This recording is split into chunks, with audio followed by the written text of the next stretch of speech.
do is make people remember his record while he was president. And then what Kamala Harris is going to try and do is make people forget her record as vice president. People remember they could afford gas and groceries just a few short years ago. There weren't wars breaking out all over the world. We had a rational, sane southern border policy. So he's got to remind people of that. He's got to expose her radical record at the same time, but he needs to stay on message. He needs to focus on what the American people care about every single day and not run rabbits. There's no doubt she's going to have those canned lines ready to go, those contrived stories like she did in the package that you guys just played. Look, she called Joe Biden a racist and a rapist on a debate stage, had merchandise ready to go, but she couldn't parlay that into anything positive for her campaign. She'll do that to Donald Trump tonight. The question becomes, will he follow her down that trail, or will he stick to the points that the American people care about most? And Jen, does the vice president have to have things that she wants to remind the public about in terms of history? Yes, absolutely. I mean, one of the challenges for her is that every candidate wants to be the change candidate, right? You have a former president and a sitting vice president, so they're not the natural change candidates. She has to figure out on this debate stage how she can both embrace part of her record that people may like and also build on it and tell people that she's going to do something different. That is very tricky. Sounds like you're saying she has a higher bar. She does have a higher bar. I think there's higher expectations for her. I will say, I'm not sure that looking in the past, that's not what the public is really looking for. We know that from every election ever. People want a forward-looking plan and vision. So the other part of what she needs to do is tell people exactly what she's going to do. Do you think she's made it unnecessarily hard on herself in this particular moment? Because she hasn't done very much off the cuff, unscripted. She did one interview since being elevated to the top of the ticket. Now it's this night. Does that just ratchet up the stakes when they don't need to be ratcheted up any higher? I actually think the biggest challenge for her is that she's never met him before or interacted with him before. And she is a studious, thorough prepper, which I think is good no matter what political party you're from. That's a good thing. But it also means you have to let go of those briefing books and be in the moment. Donald Trump is not a standard, traditional policy debating candidate. So it requires a different muscle. And I think she's never practiced that muscle before. And that's the piece that I think is going to be challenging. Respond. We got a question for you. Just quickly. It's interesting because you do want to look in the future. There's no doubt about that. The problem with Kamala Harris is every time she starts to say, I promise you I will, on day one, I'm going to, Donald Trump can just say, but you're the sitting vice president right now. Either you can't do those things or you won't. Either way, I don't think the American people are going to buy it. You both know him very well. Lara Trump just told us a few moments ago he's going to be calm, cool, and collected. Raise your hand if you think he will be.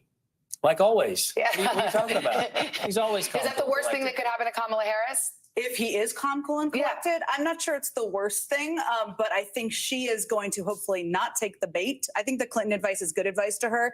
Don't take the bait. Try to bait him a little bit. That would be a win for her. All right. Hogan and Jen, thank you very much. Both veterans of the White House. Coming up, we've got Steve Kornacki here to break down where this race stands. Spoiler alert, it's very, very tight, and how tonight's debate could shake things up. We're back right after this.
What is going to happen now? Going back and forth because they This is you, night.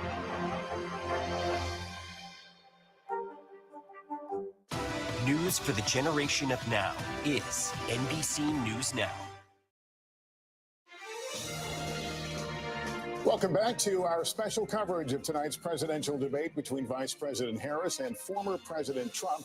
We'll be bringing you the debate live when it begins in less than 25 minutes. And tonight will be a critical moment, and it could shake up what many see as a tight race, a deadlock race with less than 2 months to go before Election Day. Steve Kornacki is with us tonight at the big board to break it all down. Where's this going? Yeah, I mean, close. And let's put this in some perspective here. What you're looking at is the average of all of the major national polls that are out there right now. This is a running average we keep. Harris at a 47-45 for Trump. 2-point lead there for Harris. Obviously, Democrats like that, but some context for that. First of all, there's this. Donald Trump has run from behind both previous times he ran for president. At this same point, 4 years ago in our poll average, Donald Trump was trailing Joe Biden by 7.8 points. And at the same point in 2016 in our poll average, Trump was trailing Hillary Clinton by 4.5 points. Now it's only 2. So yeah, Trump's behind, but this is closer than he's been in the polling in previous elections. And there's also this. Remember, in 2016, Trump lost the national popular vote to Clinton, won in the Electoral College. In 2020, Trump lost the popular vote by a wide margin to Joe Biden, almost won in the Electoral College. Is there going to be a gap like that again that works to Trump's favor, an Electoral College advantage? That's what you think about when you look at this. The 7 core battleground states, and again, poll average here, the average of the major polls in those states right now. And you see the headline, obviously, these are very close margins. Look, Harris, 1/10 of 1 point in the North Carolina average right now. Trump by a 0.5 point in Georgia. These are very, very close. Although you take a look and you see one here that's a little different. That's Wisconsin. Harris on average just over 4 points ahead right now. This was, keep in mind, Wisconsin, the source of the single biggest polling miss in 2020. It had Joe Biden well ahead, nearly 10 points on average. He won the state by less than 1 point. The polling here was way off in 2016 as well. There was a pretty big miss in Michigan, too. States with large blue-collar white populations where Trump has run up very big numbers. The polls didn't sufficiently capture that in 16 and 20. Is that going to be different in 2024, or is there more Trump support in some of these states than it appears in the polls? That's a major question to think about as you see more numbers come out. And then you just see in this column right here, the electoral votes. Again, 7 core battleground states. Where's tonight's debate? It is in the state that is first among equals when it comes to battleground states. 19 electoral votes in Pennsylvania, more than any other. What does that mean functionally? If you're one of these campaigns and you lose Pennsylvania, mathematically, if you want to offset that, you got to win at least 2 others to make up for the 19 that you're losing out on in Pennsylvania. This is the king of the battleground states. Steve, not to bring it back memories, but weren't we here until Saturday, the week of the election, waiting for Pennsylvania? That's right, 11:30 Saturday morning in 2020. Oh my God, but who's counting, right? Okay, well, we shall see. Thank you. That sets it up very nicely for our next guest. What do voters want to hear from candidates tonight? These battleground voters. I don't really like working. I only work remotely. I'm gonna need 8 weeks of paid vacation, maybe 12. I take a lot of breaks. I feel more mentally healthy. I'm gonna need a priority parking space. Do you have non-dairy options in your coffee bar? Do you have soy? Do you have a decaf, half-calf kind of thing? Interviews are so boring. How's your game? Do I need to call my dad? You work for him, you know. You guys are so intense. Like, do you always work this hard? You don't run a daycare. You run a business. That's why you need redballoon.work. I think you need me more than I need you. Wanted. Young men to rebuild Western civilization. Must be unafraid of pain, blisters, intellectual rigor, and a lifetime of long shifts with swords and shovels, digging ditches, repelling invaders, and reading stacks of books taller than their fathers. Must be impervious to manipulative women of all sorts, giggling virgins, cyber skanks, and even full cauldrons of Karens or hand-wringing clergy, but always seeking to hear and heed the words of Lady Wisdom.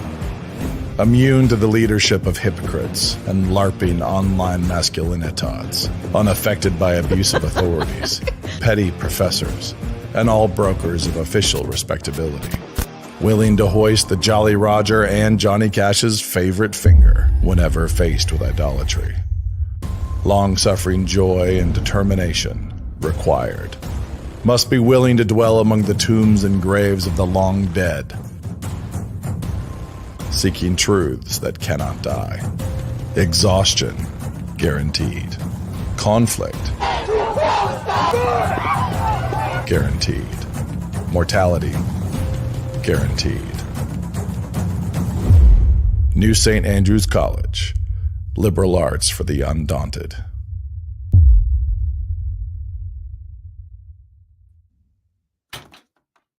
No music?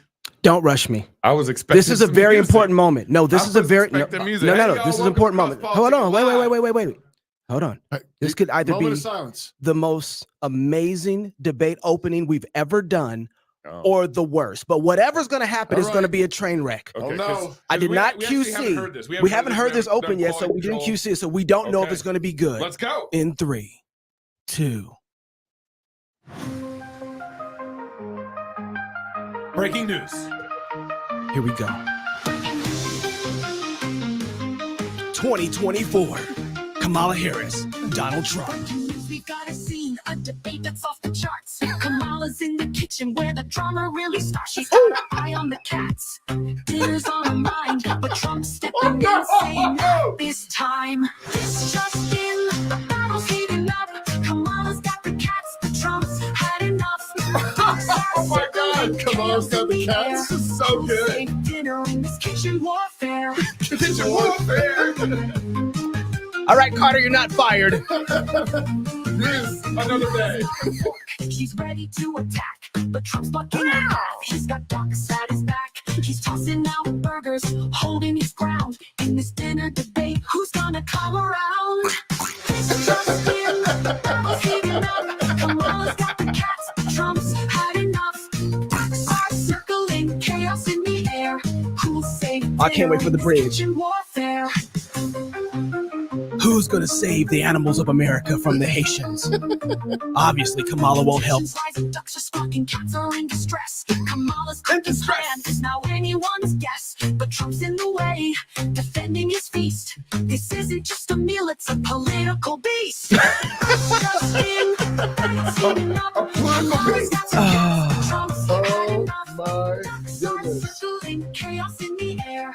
Who'll save dinner in this kitchen warfare? Who saved dinner? Wow. Well, that was AI. AI for the win. And our producer Carter, Carter, we were actually trying to find a good AI generated song, and Carter kept working it, and man, and that's what came about. So this is why you guys tune in to CrossPolitic. We're the best chalk talk debate news show ever. That really died. It started strong and then really died. I wonder if cats and dogs are on the menu tonight in the debate. So for real, I got that. You got a plug here, but I got a couple thoughts about it. You get to the plug. I want to jump right into some thoughts. Some pre-debate thoughts. Discover which cultural issues you need to know about as a Christian and seeker of truth by listening to the weekly podcast Refining Rhetoric with Robert Bortons, CEO of Classical Conversations. I was going to read that. It's right there. Oh. Anyways, hosted by Robert Bortons, CEO of the world's leading homeschool support organization. He's joining us today. And joined by a prominent expert, author, or thinker. We're not sure which one. Each episode of Refining Rhetoric explores what it means to seek out biblical truth in a culture permeated with subjective truths. Listen to Refining Rhetoric wherever you stream your podcast, or learn more about the show by visiting classicalconversations.com/FLF. That's classicalconversations.com/FLF. And Robert Bortons is coming on the show here in a little while. Yep. Tell us what he's seeing over there in North Carolina. Seconds and minutes. So David guys, Reese is actually one of the most important things you can do right now is actually share this link. Oh, yeah. Share the YouTube. Like and share. Like and share. And then share and like again. And then share and like again. We want to get to the front of YouTube's page today. ABC already made it. You guys can give us that CrossPolitic bump. Can't believe it. So take a minute right now before we get into the thick of it. We got all sorts of commentators and friends coming on throughout the debate. We're going to have Dusty Devers on. Robert Bortons already mentioned. Dead Man Walken's he's Greg Moore. Dead Man Walken. One of my fave. David Reese, William Wolf's going to be coming on. And so Virgil Walker might show up. He's watching right now, wondering if he wants to show up. He's He's kind of anonymously looking in the background. I have a word for you. I have a word. As long as you have an offering. Virgil, put your hand on that screen, Virgil. As long as you have an offering.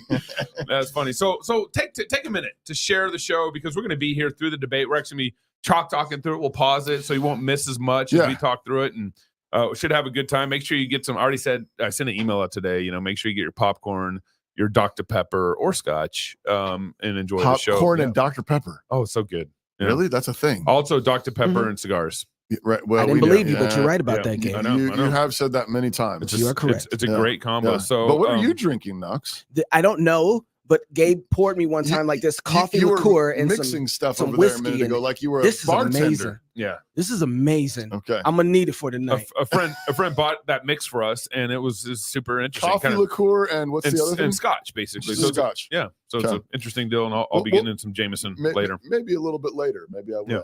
Okay, so real quick before we start bringing our friends in, let's go around the room, kind of give your 2-minute kind of play-by-play what you think's going to happen and synopsis of kind of the who's going to win. Okay, Toby, who's going to win? Yeah. This is a big part of this is entertainment value. That's all it is. Yeah. Preach. We're in a place where it is, if you take this seriously, this is an incredibly embarrassing night. It doesn't even matter. Yeah. Interesting. Because what they say is not going to give me what they do. Because I think there's going to be very little substance said. I could be surprised, but I don't think there's going to be much of substance said. I think there's going to be a lot of rhetoric. There's going to be a lot of the usual trading of comments, accusations, jabs, barbs.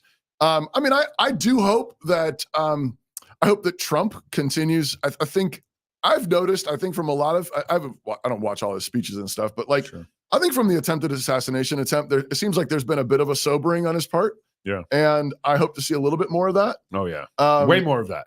And I think and with some of his, still some of his. I mean, he's so quick on his feet. Yes. He's clever. Yeah. He's funny. Yeah. He plays to the crowd. I think I'm looking forward to that. And I would be very pleased with him hitting some of the down the middle conservative bona fides. Yeah. I'd love to hear him talk about how Democrats want to deliver living babies and kill them. Yeah. I hate that, and that needs to be talked about more and more. Yeah, that's right. I'd love to hear. And to be fair, he even talked about it even after he flip-flopped last week. I'd love to hear him talk about the way the socialist schemes of the hard left has. They want to take the most money from those people who have been the most fruitful with it and have worked the hardest for it. Yeah. And I think that needs to be touched on. I hope he talks about the need for us to be free. Okay. And yeah. Okay. So Pastor Toby gets more than 2 minutes, obviously. Knox. I preach sermons. And 2 minutes. I don't know why you said 2 minutes for a preacher. They ain't never seen 2 minute endings ever. Ever. I'm working on his sanctification. Yeah. No, that's not the area to start. That's for sure. Man, this is interesting because this is a very serious moment in America's history. I believe that. I believe we're at a very unique place. But so there's a whole bunch of things I think that are moral issues that I just I don't want to put those to aside, but I don't think anybody's decisions are going to be made off this debate. Right. I really don't think that. I think people have their minds kind of made up. Usually debates are kind of fighting for that 30% gooey that haven't really made up their minds. You got your hard right, you got your hard left. So no one's going to debate hard right, hard left. Right, exactly. Yeah. But I think this is Trump's debate to lose because Trump has been doing an amazing job of being out in front of people, with people, talking to people, going on podcasts. We know what Trump believes. We know what he wants. We've seen Trump kind of go for Amendment 4 and then adjust and change from Amendment 4. So we actually have, I think Trump's the champion walking into this debate. I really do. And one of the things that we were talking about earlier was, I think a lot of people want to see old Trump. Yeah. As much as they like the more settled and mature Trump since the assassination attempt. Mature I Trump, think he's 74 years old. I think Mature people Trump. want to see him go off in a lot of ways and do some of the old Trump because people are looking at a different level of wickedness that's closer to them than it's ever been before. And they want to know that we have the guy who can get us out of this. Yeah. They want to know that we really have a leader. And I think Trump is going to have to show a lot of people in the conservative movement, not for the purpose of knowing that they have a better candidate than Kamala, but to know that they have somebody who's going to get them through the junk. Give them more confidence. He's going to have to give them a boost of confidence in this debate. I feel like I'm a sports commentator right now. It's so weird. But I really do believe that. I think Trump Trump got a good left jab. Well, Trump should focus less on Kamala and way more on talking to the people and letting them know, I got you. Here's what you've been missing and not having me rule for the last 4 years. Wouldn't it be great to have this back again?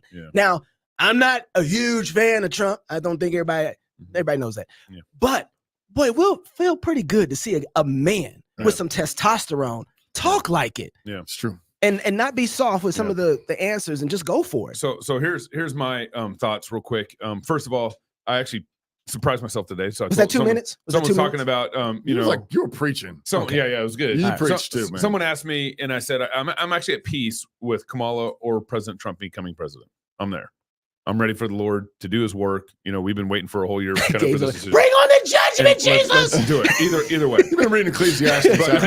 Proverbs today. It's Proverbs. So I'm there. It doesn't matter what you do, and everything falls apart. And if Trump focuses on cats, economy, and his assassination, I think those are the things he needs to hit.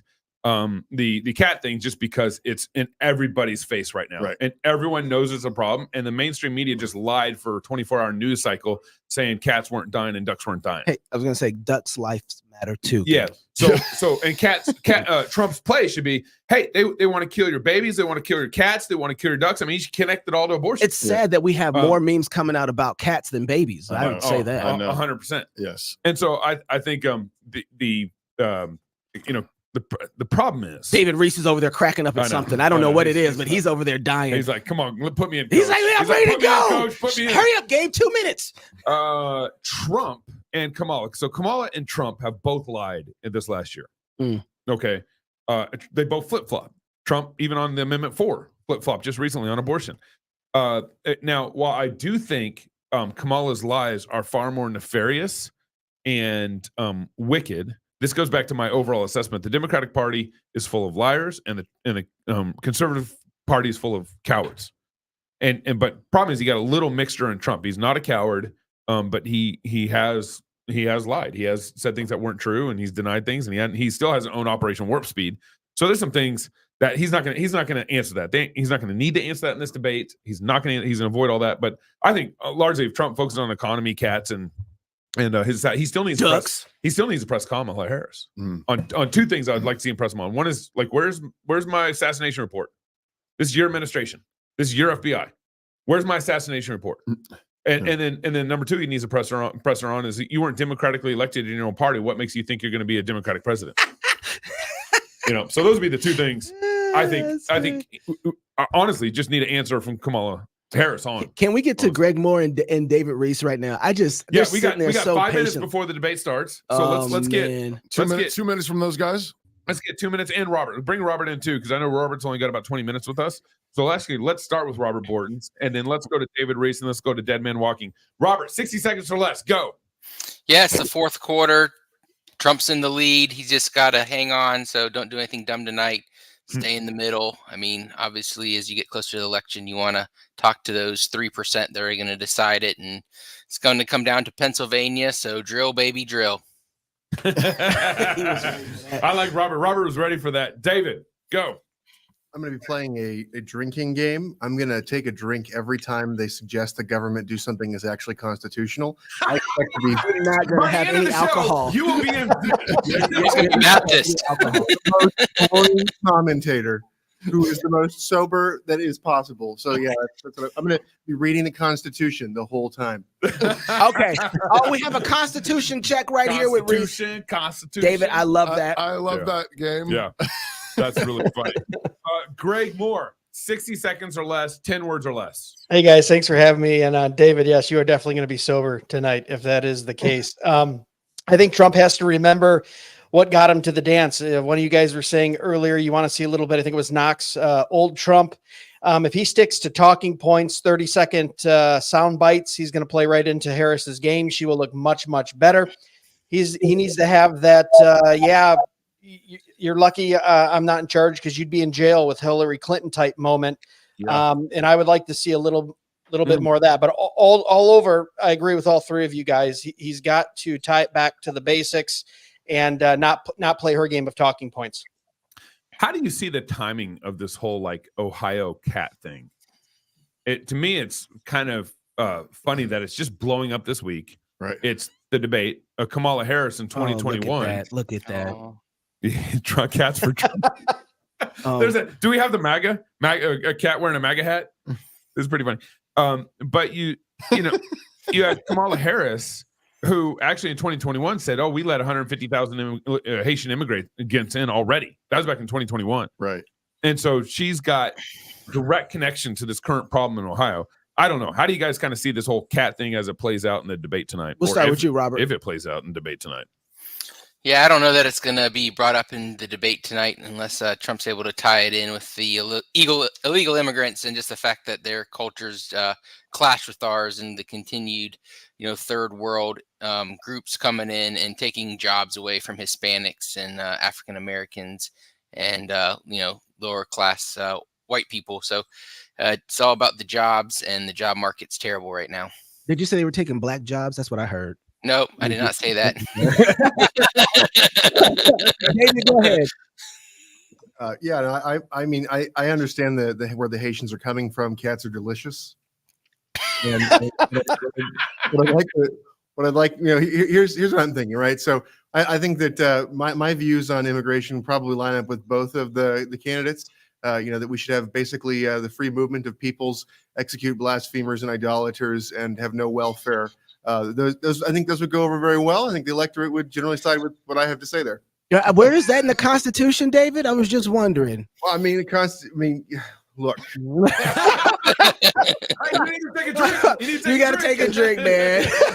No, it's like they can find one that's in the Constitution. What I say has no bearing on what I'm drinking. Just to Greg, go ahead, man. Oh, save my life, vote Trump. Okay.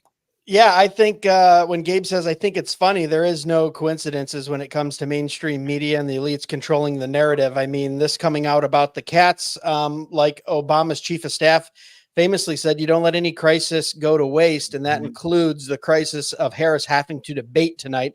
So they'll put any story forward that they can to keep your mind distracted and off of it. Right. I think we just need to stay true to what is within reach here in the next 60 days. I'll just say that the childish cat ladies are going to have to either vote for Trump or just be childless. There goes Joe Garrity in the comment section is wondering if David Reese has any thoughts on making armor for cats for Trump. If anybody wants to pre-buy 10,000 units, I would happily manufacture that. Otherwise, we will continue with our other R&D projects. David, just so you know, Peter might raise that money. Peter might raise that money. Peter, for your money's green, I will take it. Oh my goodness! Oh, look at this, Springfield City. This is what it's come to. Awesome. Where's that video of the cats doing the high wire? Yeah, let me just remind y'all, like and share this stream wherever you're watching on YouTube or X or wherever. Please like and share the stream. The debate is about to start. I think and there's no opening comments, so they're just gonna jump right into questions. No opening I think it's a great setup for the debate. Yeah. And so let's get right into it. Go live. Oh, William Wolf is here. Hey, William, how you doing, man? I was invited to join. Good evening, David viewer, and thank you for joining us for tonight's ABC News presidential debate. We want to welcome viewers watching on ABC Why and not the around the world audience? tonight. Vice President Kamala Harris and President Donald Trump are just moments away from taking the stage in this unprecedented race for president. And I'm Lindsay Davis. Tonight's meeting could be the most consequential event of their campaigns, with Election Day now less than 2 months away. For Vice President Kamala Harris, this is her first debate since President Biden withdrew from the race on July 21st. Of course, that decision followed his debate against President Donald Trump in June. Since then, this race has taken on an entirely new dynamic. And that brings us to the rules of tonight's debate. 90 minutes with 2 commercial breaks. No topics or questions have been shared with the campaigns. The candidates will have 2 minutes to answer questions, and this is the clock. That's what they'll be seeing. 2 minutes for rebuttals and 1 minute for follow-ups, clarifications, or responses. Their microphones will only be turned on when it's their turn to speak. No pre-written notes allowed. There is no audience here tonight in this hall at the National Constitution Center. This is an intimate setting for two candidates who have never met. President Trump won the coin toss. He chose to deliver the final closing statement of the evening. Vice President Harris selected the podium to the right. So let's now welcome the candidates to the stage. Vice President Kamala Harris and President Donald Trump.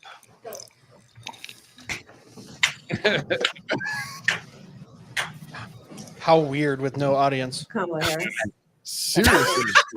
I'm Kamala Harris. You know, Welcome to you both. It's wonderful to have you. It's an honor to have you both here tonight. Good evening. We are looking forward to a spirited and thoughtful debate. So let's get started. I want to begin tonight with an issue that voters repeatedly say is their number one issue, and that is the economy and the cost of living in this country. Vice President Harris, you and President Trump were elected 4 years ago, and your opponent on the stage here tonight often asks his supporters, are you better off than you were 4 years ago? When it comes to the economy, do you believe Americans are better off than they were 4 years ago? So I was raised as a middle-class kid. And I am actually the only person on this stage who has a plan that is about lifting up the middle class and working people of America. I believe in the ambition, the aspirations, the dreams of the American people. And that is why I imagine and have actually a plan to build what I call an opportunity economy. Because here's the thing. We know that we have a shortage of homes and housing, and the cost of housing is too expensive for far too many people. We know that young families need support to raise their children, and I intend on extending a tax cut for those families of $6,000, which is the largest child tax credit that we have given in a long time, so that those young families can afford to buy a crib, buy a car seat, buy clothes for their children. My passion, one of them, is small businesses. My mother raised my sister and me, but there was a woman who helped raise us. We call her our second mother. She was a small business owner. I love our small businesses. My plan is to give a $50,000 tax deduction to startup small businesses, knowing they are part of the backbone of America's economy. My opponent, on the other hand, his plan is to do what he has done before, which is to provide a tax cut for billionaires and big corporations, which will result in $5 trillion to America's deficit. My opponent has a plan that I call the Trump's sales tax, which would be a 20% tax on everyday goods that you rely on to get through the month. Economists have said that Trump sales tax would actually result for middle-class families in about $4,000 more a year, because of his policies and his ideas about what should be the backs of middle-class people paying for tax cuts for billionaires. President Trump, I'll give you 2 minutes. First of all, I have no sales tax. That's an incorrect statement. She knows that. We're doing tariffs on other countries. Other countries are going to finally, after 75 years, pay us back for all that we've done for the world. And the tariff will be substantial in some cases. I took in billions and billions of dollars, as you know, from China. In fact, they never took the tariff off because there was so much money they can't. It would totally destroy everything that they've set out to do. They're taking in billions of dollars from China and other places. They've left the tariffs on. When I had it, I had tariffs, and yet I had no inflation. Look, we've had a terrible economy because inflation which is really known as a country buster. It breaks up countries. We have inflation like very few people have ever seen before, probably the worst in our nation's history. We were at 21%, but that's being generous because many things are 50, 60, 70, and 80% higher than they were just a few years ago. This has been a disaster for people, for the middle class, but for every class. On top of that, we have millions of people pouring into our country from prisons and jails, from mental institutions and insane asylums, and they're coming in and they're taking jobs that are occupied right now by African Americans and Hispanics, and also unions. Unions are going to be affected very soon. And you see what's happening. You see what's happening with towns throughout the United States. You look at Springfield, Ohio. You look at Aurora in Colorado. They are taking over the towns. They're taking over buildings. They're going in violently. These are the people that she and Biden led into our country, and they're destroying our country. They're dangerous. They're at the highest level of criminality. and we have to get them out. We have to get them out fast. I created one of the greatest economies in the history of our country. I'll do it again and even better. We are going to get to immigration and border security during this debate, but I would like to let Vice President Harris respond on the economy here. Well, I would love to. Let's talk about what Donald Trump left us. Donald Trump left us the worst unemployment since the Great Depression. Donald Trump left us the worst public health epidemic in a century. Donald Trump left us the worst attack on our democracy since the Civil War. And what we have done is clean up Donald Trump's mess. What we have done and what I intend to do is build on what we know are the aspirations and the hopes of the American people. But I'm going to tell you all in this debate tonight, you're going to hear from the same old tired playbook, a bunch of lies, grievances, and name calling. What you're going to hear tonight is a detailed and dangerous plan called Project 2025 that the former president intends on implementing if he were elected again. If only. I believe very strongly that the American people want a president who Can I vote understands twice? the importance of bringing us together, knowing we have so much more in common than what separates us. And I pledge to you to be a president for all Americans. President Trump will give you a minute here to respond. Number one, I have nothing to do, as you know, and as she knows better than anyone, I have nothing to do with Project 2025. That's out there. I haven't read it. I don't want to read it purposely. I'm not going to read it. This was a group of people that got together. They came up with some ideas, I guess some good, some bad, but it makes no difference. I have nothing to do. Everybody knows I'm an open book. Everybody knows what I'm going to do. Cut taxes very substantially and create a great economy like I did before. We had the greatest economy. We got hit with a pandemic, and the pandemic was not since 1917, where 100 million people died, has there been anything like it. We did a phenomenal job with the pandemic. We handed them over a country where the economy and where the stock market was higher than it was before the pandemic came in. Nobody's ever seen anything like it. We made ventilators for the entire world. We got gowns, we got masks, we did things that nobody thought possible.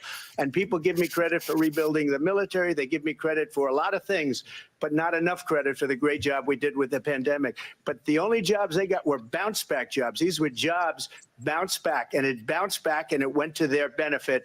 But I was the one that created them. They know it, and so does everybody else. Vice President Harris, I'll let you. Hold on one second. William Wolf is here. Dusty Devers is here. David Zions is here. What an amazing lineup. Thank you, gentlemen, for being with us. I want to start with Wolf. Why don't you go ahead? First things that come to your mind after the first setup. Well, I think that Trump was absolutely right to come out of the gate going after immigration. He named Aurora, Colorado. He named Springfield, Ohio. There's other towns that he could have named. But outside of the economy, I think this really is one of the most animating issues for the Americans in this election. Will we be safe and secure in our own hometowns, or will they be taken over by Venezuelan gangs and cat-eating Haitians? I wish he had said cats. He almost did, but he didn't say it. Yeah. Agreed. Agreed. Yeah. Hey, Dusty, you just got here. Were you able to hear some of that? What's your take on it? Yeah, I mean, look, this whole debate right now on immigration and border security and economy and jobs and law and order is kind of front and center. And Kamala showed that she had to deal with that, even though she's awful on this, and that her advocation of a compassionate immigration system is just going to bring us lawlessness. It's going to tear down hardworking Americans, and it's going to violate the very principles of life, liberty, and property that we find. And I think Trump is going to be right to go after it. I like William. I wish he would have talked about the ducks and the geese and the cat. But you know, maybe that'll come in the future. Yeah. He's not done. Maybe he needs to save it tie up. He's cat saving to abortion. Yance, I want to go back to you, and then guys, jump in here for a second. Go ahead, Yance. Davis. Hey, brother. Hey, man. Were you able to hear some of that? Barely. I just got here. I'm sorry. No, you're fine. You're fine. You're good to David Reese, I saw you cracking up so hard. What was the joke that you were laughing at? I don't even know. I mean, there were so many things that they said that were hilarious that it was hard to keep track. So I think the issue is just that this is some sort of a sick joke that we're watching this for the debates for the presidency, and the absence of any sort of concern for thinking about things that are actually constitutional. I mean, Donald Trump claims credit for creating jobs. I mean, who creates jobs? The private sector creates jobs, and the government creates jobs. It's a tragedy. and so those types of things. I mean, he's obviously vastly superior to Kamala Harris, but still, there's the general state-olatry that exists where there's this pretense that government is the causer of things, as though we lived in a society where the government is the source of economic well-being. The entire American experiment is supposed to be a defense of the idea of free markets. So, David, just for the record, have you taken a drink yet? I have not. I have not. I'm not noticing any constitutional. Lowering taxes, I suppose, would be constitutional. So cutting taxes. What's lowering taxes? That's constitutional. So okay, you got to take a drink. Drink. All right. If you want to jump in at any point, go ahead and let us know. But I want to get back to their next to what keeps going on. Yeah, keep going, guys. Trump has no plan for you. And when you look at his economic plan, it's all about tax breaks for the richest people. I am offering what I describe as an opportunity economy. And the best economists in our country, if not the world, have reviewed our relative plans for the future of America. What Goldman Sachs has said is that Donald Trump's plan would make the economy worse. Mine would strengthen the economy. What the Wharton School has said is Donald Trump's plan would actually explode the deficit. 16 Nobel laureates. All Trump's response needs to be is, you've been here 4 years and it hasn't worked. Sure. That's it. Sure. Thank you. Yes. Hit play.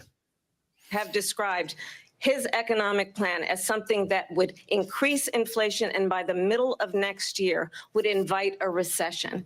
You just have to look at where we are and where we stand on the issues. And I'd invite you to know that Donald Trump actually has no plan for you because he is more interested in defending himself than he is in looking out for you. It's just a soundbite. They gave her that to say.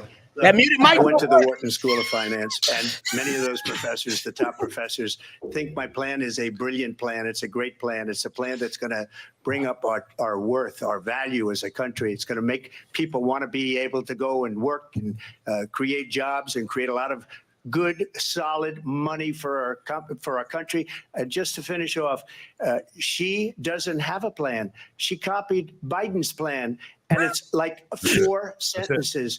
Like run, spot, run. 4 sentences that are just, we'll try and lower taxes. She doesn't have a plan. Take a look at her plan. She doesn't have a plan. Run, spot, run. I do want to drill down on something you both brought up. The vice president brought up your tariffs. That's You what we need to responded, see and tonight. let's drill down on this because your plan is what she calls is essentially a national sales tax. Your proposal calls for tariffs, as you pointed out here, on foreign imports across the board. You recently said that you might double your plan, imposing tariffs up to 20% on goods coming into this country. As you know, many economists say that with tariffs at that level, costs are then passed on to the consumer. Vice President Harris has argued it'll mean higher prices on gas, food, clothing, medication, arguing it costs the typical family nearly $4,000 a year. Do you believe Americans can afford higher prices because of tariffs? They're not going to have higher prices. What's going to have and who's going to have higher prices is China and all of the countries that have been ripping us off for years. I was the only president ever. China was paying us hundreds of billions of dollars, and so were other countries. And, you know, if she doesn't like them, they should have gone out and they should have immediately cut the tariffs. But those tariffs are there 3.5 years now under their administration. We are going to take in billions of dollars, hundreds of billions of dollars. I had no inflation, virtually no inflation. They had the highest inflation perhaps in the history of our country because I've never seen a worse period of time. People can't go out and buy cereal or bacon or eggs or anything else. The people of our country are absolutely dying with what they've done. They've destroyed the economy. And all you have to do is look at a poll. The polls say 80 and 85 and even 90% that the Trump economy was great, that their economy was terrible. Vice President Harris, I do want to ask for your response, and you heard what the president said there, because the Biden administration did keep a number of the Trump tariffs in place. So how do you respond? Well, let's be clear that the Trump administration resulted in a trade deficit, one of the highest we've ever seen in the history of America. He invited trade wars. You want to talk about his deal with China? What he ended up doing is under Donald Trump's presidency, he ended up selling American chips to China to help them improve and modernize their military, basically sold us out. when a policy about China should be in making sure the United States of America wins the competition for the 21st century, which means focusing on the details of what that requires, focusing on relationships with our allies, focusing on investing in American-based technology so that we win the race on AI, on quantum computing, focusing on what we need to do to support America's workforce so that we don't end up having on the short end of the stick in terms of workers' rights. But what Donald Trump did, let's talk about this, with COVID, is he actually thanked President Xi for what he did during COVID. Look at his tweet. Thank you, President Xi, exclamation point, when we know that she was responsible for lacking and not giving us transparency about the origins of COVID. President Trump First of all, they bought their chips from Taiwan. We hardly make chips anymore because of philosophies like they have and policies like they have. I don't say her because she has no policy. Everything that she believed 3 years ago and 4 years ago is out the window. She's going to my philosophy now. In fact, I was going to send her a MAGA hat. She's gone to my philosophy. But if she ever got elected, she'd change it. And it will be the end of our country. She's a Marxist. Everybody knows she's a Marxist. Her father's a Marxist professor in economics, and he taught her well. But when you look at what she's done to our country, and when you look at these millions and millions of people that are pouring into our country monthly, where it's, I believe, 21 million people, not the 15 that people say, and I think it's a lot higher than the 21. That's bigger than New York State pouring in. And just look at what they're doing to our country. They're criminals. Many of these people coming in are criminals. And that's bad for our economy, too. You know, you mentioned before, we'll talk about immigration later. Well, bad immigration is the worst thing that can happen to our economy. They have, and she has, destroyed our country with policy that's insane. Almost policy that you'd say they have to hate our country. President Trump, thank you. Lindsay? I want to turn to the issue of abortion. President Trump, you often touted that you were able to kill Roe v. Wade last year. Anybody, guys, I'm not going to say much. Anybody got anything you want to jump in here real quick? Yeah, I mean, if I was Trump, I'd hit on that $400 billion that it costs every single year to house and feed these illegal immigrants and how that's taking up housing that could be sold. So the housing crisis, you know, deport 10 million people who shouldn't be here, solved. Yeah, really quickly, too, I want you to notice the doublespeak with Harris. She's the people's candidate, but then she's mentioned corporations 3 times and then backs her economic policy plan up with Goldman Sachs, a big bank. Right. And I agree with Gabe. Trump needs to go, hey, you've had 4 years to do it. Why are you standing here now promising you're going to do something when you could have done it the last 4 years? And finally, Deadman Walking Podcast will be selling Run Spot Run t-shirts by the end of the night. There we go. There we go. Make sure you put them in the chat room. All right. Anybody else? I'm going to get to this abortion question. Said that you were proud to be the most pro-life president in American history. Then last month, you said that your administration would be great for women and their reproductive rights. In your home state of Florida, you surprised many with regard to your 6-week abortion ban because you initially had said that it was too short. And you said, quote, I'm going to be voting that we need more than 6 weeks. But then the very next day, you reversed course and said you would vote to support the 6-week ban. Vice President Harris says that women shouldn't trust you on the issue of abortion because you've changed your position so many times. Therefore, why should they trust you? Well, the reason I'm doing that vote is because the plan is, as you know, the vote is, they have abortion in the 9th month. They even have, and you can look at the governor of West Virginia, the previous governor of West Virginia, not the current governor, who's doing an excellent job, but the governor before. He said the baby will be born and we will decide what to do with the baby. In other words, we'll execute the baby. And that's why I did that, because that predominates, because they're radical. The Democrats are radical in that. And her vice presidential pick, which I think was a horrible pick, by the way, for our country, because he is really out of it. But her vice presidential pick says abortion in the 9th month is absolutely fine. He also says execution after birth. It's execution, no longer abortion, because the baby is born, is okay. And that's not okay with me, hence the vote. But what I did is something for 52 years. They've been trying to get Roe v. Wade into the states. And through the genius and heart and strength of 6 Supreme Court justices, We were able to do that. Now, I believe in the exceptions for rape, incest, and life of the mother. I believe strongly in it. Ronald Reagan did also. 85% of Republicans do. Exceptions, very important. But we were able to get it, and now states are voting on it. And for the first time, you're going to see, look, this is an issue that's torn our country apart for 52 years. Literally. Every legal scholar, every Democrat, every Republican, liberal, conservative, they all wanted this issue to be brought back to the states where the people could vote. And that's what happened. And now, Ohio, the vote was somewhat liberal. Kansas, the vote was somewhat liberal, much more liberal than people would have thought. But each individual state is voting. It's the vote of the people now. It's not tied up in the federal government. I did a great service in doing it. It took courage to do it. And the Supreme Court had great courage in doing it. And I give tremendous credit to those 6 justices. There is no state in this country where it is legal to kill a baby after it's born. Madam Vice President, I want to get your response to President Trump. Well, as I said, you're going to hear a bunch of lies, and that's not actually a surprising fact. Let's understand how we got here. Donald Trump hand-selected 3 members of the United States Supreme Court with the intention that they would undo the protections of Roe v. Wade. And they did exactly as he intended. And now in over 20 states, there are Trump abortion bans, which make it criminal for a doctor or nurse to provide health care. In one state, it provides prison for life.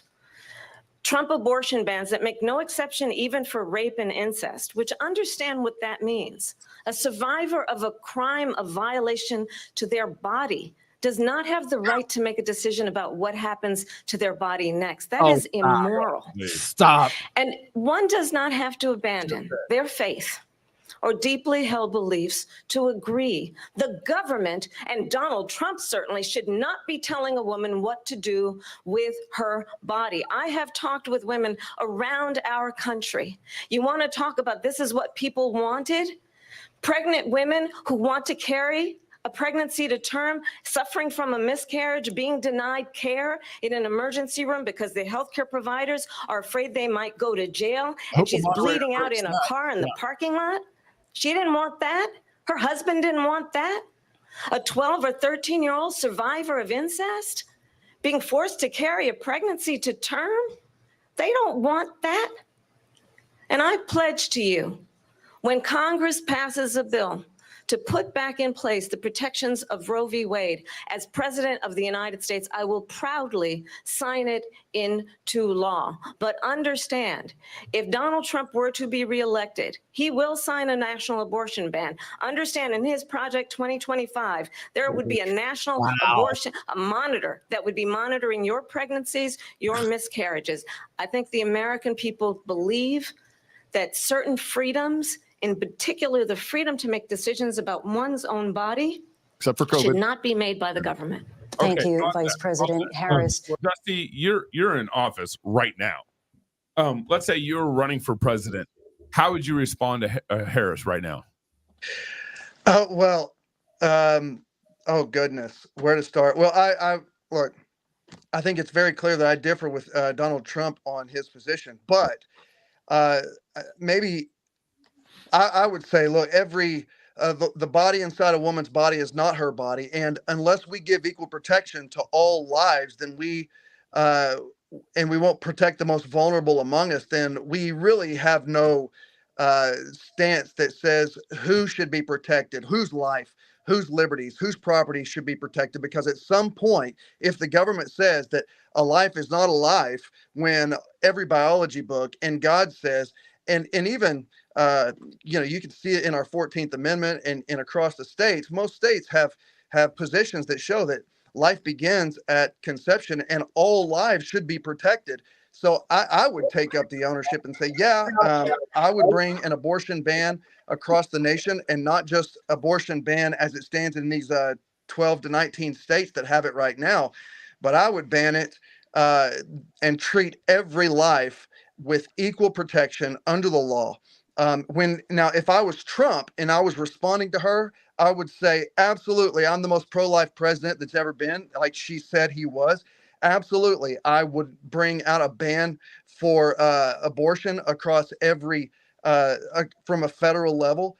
And absolutely, I would seek to protect all lives, but he's not going to do that because he has exceptions. He talked about exceptions for rape, incest, and the life of the mother. I really think that he started getting these talking points from big pro-life institutions, and he doesn't understand. This hasn't been a major issue for him, so he has consistently not had good answers, and he has to walk back his positions on them. So with all that being said, this isn't a big deal for him. It is a big deal for me, and I think most of the Christians that are on the call. I recognize I stand before God in everything that I say from a legislative position, but not just that, in my own heart, in my own mind. And this is not where I think any position that we've heard a presidential candidate recognize. They haven't said, I stand before God, not the ballot box first. I have a fear of the Lord, not a fear of the culture or the ballot box or anyone else. And the truth is, Trump just came out as pro-choice in a measure of pro-choice. He's taking his talking points from big pro-life, which is essentially taking their talking points from big pro-choice as far as they'll let them go. Yeah. So, Dusty, I know you probably got a couple minutes left with us. So just you can just go out when you need to. Davis, what's the legality of abortion right now? I mean, the commentator piped up when Trump was talking about Governor of Virginia talking about, well, if we have a baby and we set it aside and we're going to talk with the mother about should we kill it or not? He did reference a real quote. So he wasn't at least lying about the quote, but what's the legality? Is there kind of a 9-month abortion in certain states? There is. We still have states with partial birth abortion. And you also have the issue of, a child being born alive, a late term child being born alive, and then medical providers at abortion clinics or otherwise allowing the baby to die in front of them. That's not hyperbole. That happens. It's not being prosecuted in many places, but under these extreme laws, like what happened in Ohio, like they're pushing for in Florida, you will see abortion being legal up to 9 months. So you will have perfectly, absolutely viable, capable of living outside the womb children who are being permitted to die or are being killed as they're being born. So that's not extreme. And I was encouraged to hear Trump talk about that and start to explain how extreme the Democratic Party is and how desiring they are of this level of child sacrifice. But ultimately, we have to go back to basic principles. This is about the due process of law. But look, let's go back and look at history.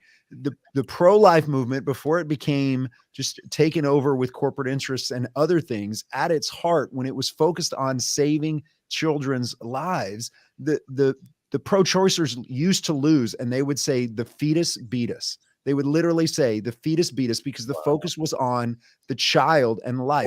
Talking points have completely changed now. We spend all this time talking about reproductive rights and using fake stories about women being denied medical care and miscarriages and all of ectopic pregnancies, all of that. Those are fake talking points. Those are extreme situations.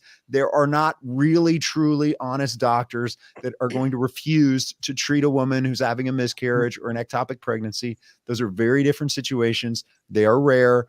No woman should be in fear of being, or doctor should be in fear of being prosecuted in any state in the country under those circumstances. That is rendering medical care. But it is not wrong to say that there are children who are viable, fully viable outside of the room that will be allowed to die and are being allowed to die or being actively killed as they're being born in these states that allow late-term abortions. Okay, William, I'm going to ask you a question. I want to go to Trump's answer here, but I want to ask you the question because you worked in the Trump administration in the past. I want to ask you, what's going on with Trump's flip-flops and his assessment of this whole pro-life language he's been using and so forth. What's his, has he been evolving or, it seems like to us he's been flip-flopping and so forth, but I want to get to Trump's response first. Yeah, I mean, it's been a minute there. So, Trump's... Hang on, William. I want to go to Trump's response first and then have you comment. Yep. Well, there she goes again. It's a lie. I'm not signing a ban, and there's no reason to sign a ban because we've gotten what everybody wanted. Democrats, Republicans, and everybody else, and every legal scholar wanted it to be brought back into the states, and the states are voting. And it may take a little time, but for 52 years, this issue has torn our country apart. And they wanted it back in the states. And I did something that nobody thought was possible. The states are now voting. What she says is an absolute lie. And as far as the abortion ban, no, I'm not in favor of abortion ban, but it doesn't matter because this issue has now been taken over by the states. Would you veto a national abortion ban if it came Well, I to your won't desk? have to because, again, two things. Number one, she said she'll go back to Congress. She'll never get the vote. It's impossible for her to get the vote, especially now with the 50-50, essentially 50-50 in both Senate and the House. She's not going to get the vote. She can't get the vote. She won't even come close to it. So it's just talk. You know what it reminds me of when they said they're going to get student loans terminated, and it ended up being a total catastrophe.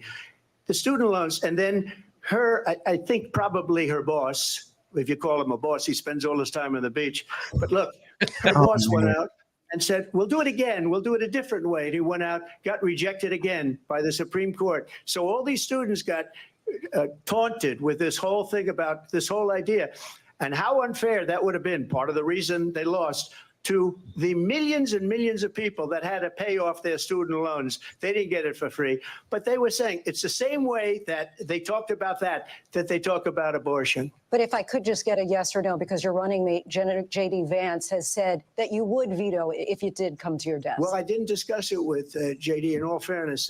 J.D., and I don't mind if he has a certain view, but I think he was speaking for me, but I really didn't. Look, we don't have to discuss it because she'd never be able to get it, just like she couldn't get student loans. They couldn't get student loans. They didn't even come close to getting student loans. They taunted young people and a lot of other people that had loans. They can never get this approved. So it doesn't matter what she says about going to Congress. So wonderful. Let's go to Congress, do it. But the fact is that for years, they wanted to get it out of Congress and out of the federal government. And we did something that everybody said couldn't be done. And now you have a vote of the people on abortion.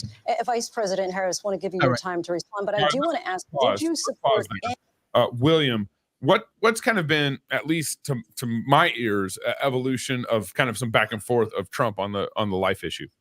Yeah. Okay. So I could preach against Kamala's position and Trump's position and get a lot of amens from your audience, or I can try to give you what I think is actually objective analysis on where I am reading Trump is on this position. So that's what I want. Yeah. I'll try to do that. This is not to be taken as an endorsement for all the people who are going to skewer me for it.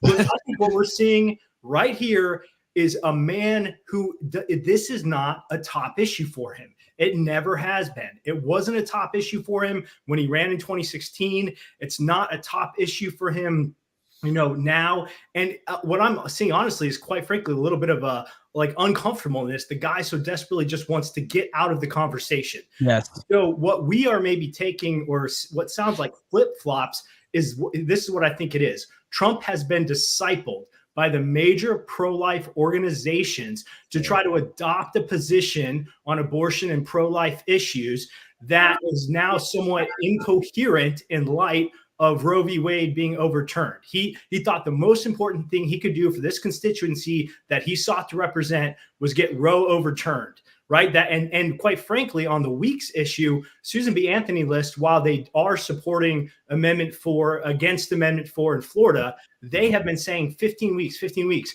You have to keep in mind when we talk about the idea of a national abortion ban, it would be a 15-week ceiling. That's not what we want, like a 15-week floor. Like if they were to pass something at the federal level, it would be 15 weeks. That's what Lindsey Graham wants. That's what they've talked about before. I actually wouldn't want to see that because that would hurt state level efforts to bring it down and actually abolish abortion. Yep. So I'd say there's a position there where the idea of a 15-week ban at the federal level isn't something that really any of us here would support, quite frankly. And so again, what sounds like flip-flops is Trump just trying to get out of a position he doesn't care about, say, I did what you wanted. Let's move on to the economy. Let's move on to immigration. I wish Trump cared about it more. I wish he would go on the attack more. I wish, as Dusty said, that he recognized the moral and theological issues at play here with the life of an unborn baby. That's just not clearly who Trump is. We're not going to get blood from a stone on this issue right now. And so quite frankly, from now to November, I think it's going to be continually incoherent messaging from him on it. Some things that sound good to us and some things that as Christians who want to see abortion abolished, we aren't going to like. I think that's really good, William. Like and share the show. Appreciate you all on the line with us. I just want to tell you, we're going to be feasting on God's word, laughing with friends, and fighting with joy on Reformation Weekend at the Fight, Laugh, Feast Prodigal America Conference this fall. What better way to ring in the 2024 presidential election? It's coming up. It's the weekend right before the election. Join us October 31st and November 2nd. Get your tickets today at prodigalamerica.com. We've got Dusty Devers is going to be speaking, George Grant, Steve Dace. We'll be doing a live CrossPolitic show. The theme is Prodigal America. Where does America need to repent? So on abortion. Get your tickets today, prodigalamerica.com, and like and share this stream if you're enjoying it. David and Greg, I want to get to you guys. Oh, you got to leave, Dusty. You got to do your thing. Okay, all right, Dusty. salute, Dusty. Thank you, guys. Thank you. And I would agree with what William said about Donald Trump, and I think that's what I was affirming as well. Even though we all, I think, on this line would like to see a truly Christian position of equal protection as God would have us, and abortion abolished. I don't think that that's a major issue for Donald Trump. I think that you haven't heard him use the language of rape, incest, and life of the mother as coherently as he did tonight, and that tells you that he has been talking to big pro-life. And really, I'll just say this last. What I would love to hear from a presidential candidate is something that we have heard from many presidents well in the past.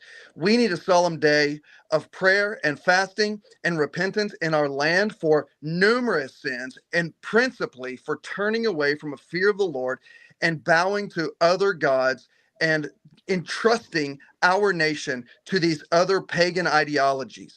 And we need to turn to the Lord. And if God sends judgment on us, which some would say we are in a form of judgment right now, then we'll know where it's coming from, because our foundations are being eroded. And it's not because of the left, first and foremost. It's because God's people have not stood up and done what God demands. And I've said this recently, but like Francis Schaeffer said, every abortion mill should have a banner over it that says opened by permission of the church. I think that most of our civil governing spheres should have a sign over them that says pagan by permission of the church. Oh, ouch. Yeah, I'm happy. Gotta go. Thank you, guys. Yeah, you drop that on us and head out. You better go now. Yeah. Okay, so I want to get to Trump's responding to Kamala now, or is it Kamala's responding to Trump? Okay. Any restrictions on a woman's right to an abortion? I absolutely support reinstating the protections of Roe v. Wade. And as you rightly mentioned, nowhere in America is a woman carrying a pregnancy to term and in asking for an abortion. That is not happening. It's insulting to the women of America. And understand what has been happening under Donald Trump's abortion bans. It's not what Couples who pray and dream of having a family are being denied IVF treatments. What is happening in our country? Working people, working women who are working 1 or 2 jobs, who can barely afford childcare as it is, have to travel to another state to get on a plane sitting next to strangers to go and get the health care she needs. Barely can afford to do it, and what you are putting her through is unconscionable. And the people of America have not, the majority of Americans believe in a woman's right to make decisions about her own body, and that is why in every state where this issue has been on the ballot, in red and blue states both, the people of America have voted for freedom. Vice President Harris, Excuse me, I have to respond. Another lie. It's another lie. I have been a leader on IVF, which is fertilization. The IVF, I have been a leader. In fact, when they got a very negative decision on IVF from the Alabama courts, I saw the people of Alabama and the legislature 2 days later voted it in. I've been a leader on it. They know that, and everybody else knows it. I have been a leader on fertilization, IVF. And the other thing, you should ask, will she allow abortion in the 8th month, 9th month, 7th month? Come on. Okay, would you do that? Why don't you ask her Why- that question? why don't you That's answer the problem. question, would you Because veto? under Roe v. Answer Wade, the question, you would you could, veto? you Mute could him, do Mike. abortions in the 7th month, the 8th month, the 9th That's month, not true. and probably after birth. Just look at the governor, former governor of Virginia. The governor of Virginia said, we put the baby aside and then we determine what we want to do with the baby. President Trump, thank you. We're going to turn now to immigration hold and on. border David, security. We know it. David and Greg, go ahead, shoot, because I'm going to say something you probably shouldn't say. Well, very quickly, if you don't mind, David. Davis is absolutely right. I live in Michigan. We passed Proposal 22-3 with 57% of the vote. It was a constitutional amendment that says a woman has a constitutional right to terminate a baby up to the moment of birth or after if it helps protect her mental health. It is vague on purpose. You can go look it up. Wikipedia is fine, but you can go look it up. Michigan Proposal 22-3, 57% of my fellow Michiganders voted for that mess, along with being able to transition a teenager or minor without parental consent if they go to a teacher. You can look into that too. That was part 4 of this 5-part proposal. So what she is saying, Harris is saying, is absolutely a lie. It is legal in the state of Michigan. It has been done. It's vague on purpose. If a woman goes to a doctor and she's in her 8th or 9th month and says, my mental health is suffering because of this baby, rip it out of me. It's absolutely legal. And in that proposal, you cannot prosecute the woman at all. So I don't know what they're talking about here. All you have to do is go to my state. I was part of trying to defeat that, but 57% of the depraved people in my state decided that they're okay with infanticide. Yeah, man. Mental health. God have mercy. Reese. Yeah, no, this whole discussion, I mean, I'm not kidding. I feel physically ill about the level of absurdity of the discussion that's going on here, right? Any sort of serious effort to resist this murder. I mean, we're talking tens of millions of people having been murdered since Roe v. Wade. We are dealing with, when you look at, President Eisenhower using the 101st Airborne to integrate a high school, right? Why not use the 101st Airborne to stop the murder camps, right? Like stop the murder facilities, stop the abortion, the facilities of murder that are ongoing where paid assassination is going on. The 14th Amendment guarantees that guarantees that law will be equally applied to citizens. The fourth article of the Constitution in Section 4 guarantees Republican government. Republican government is rule of law, the protection of life. The president should be willing to go in and intervene and stop. So what we're seeing about this idea that there's nothing to be done, that the president shouldn't do anything. I mean, I understand the fact that this is not important to President Trump, and that's horrifying. It's horrifyingly wicked. Yeah. It should be important to him. And what needs to happen is an aggressive assertion here. She's totally powerless because you can't do anything to stop the emotional manipulation when you're not willing to say we're talking about killing babies. Exactly. Yeah. That's what was making me so frustrated about that whole back and forth. It was like, Trump, you're just playing into her hands. Right. This is stupid. Yeah. Well, I don't think I would have been able to get past the idea of her using the word woman. What is that? Yeah. Yeah. Define that for me. You should keep saying this word woman. I don't know what you're talking about. Right. What is a woman? All right, let's get back to that. I want to see where we're going here. It's an issue that's important to Republicans, Democrats, voters across the board in this country. Vice President Harris, you were tasked by President Biden with getting to the root causes of migration from Central America. We know that illegal border crossings reached a record high in the Biden administration. This past June, President Biden imposed tough new asylum restrictions. We know the numbers since then have dropped significantly. But my question to you tonight is, why did the administration wait until 6 months before the election to act? And would you have done anything differently from President Biden on this? So I'm the only person on this stage who has prosecuted transnational criminal organizations for the trafficking of guns, drugs, and human beings. And let me say that the United States Congress, including some of the most conservative members of the United States Senate, came up with a border security bill, which I supported. And that bill would have put 1,500 more border agents on the border to help those folks who are working there right now overtime trying to do their job. It would have allowed us to stem the flow of fentanyl coming into the United States.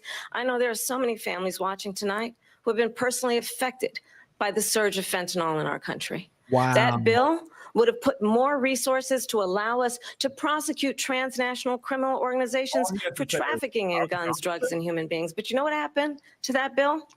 Donald Trump got on the phone, called up some folks in Congress and said, kill the bill. And you know why? Because he'd prefer to run on a problem instead of fixing a problem. And understand, this comes at a time where the people of our country actually need a leader who engages in solutions, who actually addresses the problems at hand. But what we have in the former president is someone who would prefer to run on a problem instead of fixing a problem. And I'll tell you something, he's going to talk about immigration a lot tonight, even when it's not the subject that is being raised. And I'm going to actually do something really unusual, and I'm going to invite you to attend one of Donald Trump's rallies, because it's a really interesting thing to watch. You will see during the course of his rallies, he talks about fictional characters. Ain't like no one Hannibal coming to Lecter. yours. Might as well go to Trump's. He will talk about windmills cause cancer. And what you will also notice is that people start leaving his rallies early out of exhaustion and boredom. And I will tell you, the one thing you will not hear him talk about is you. You will not hear him talk about your needs, your dreams, and your desires.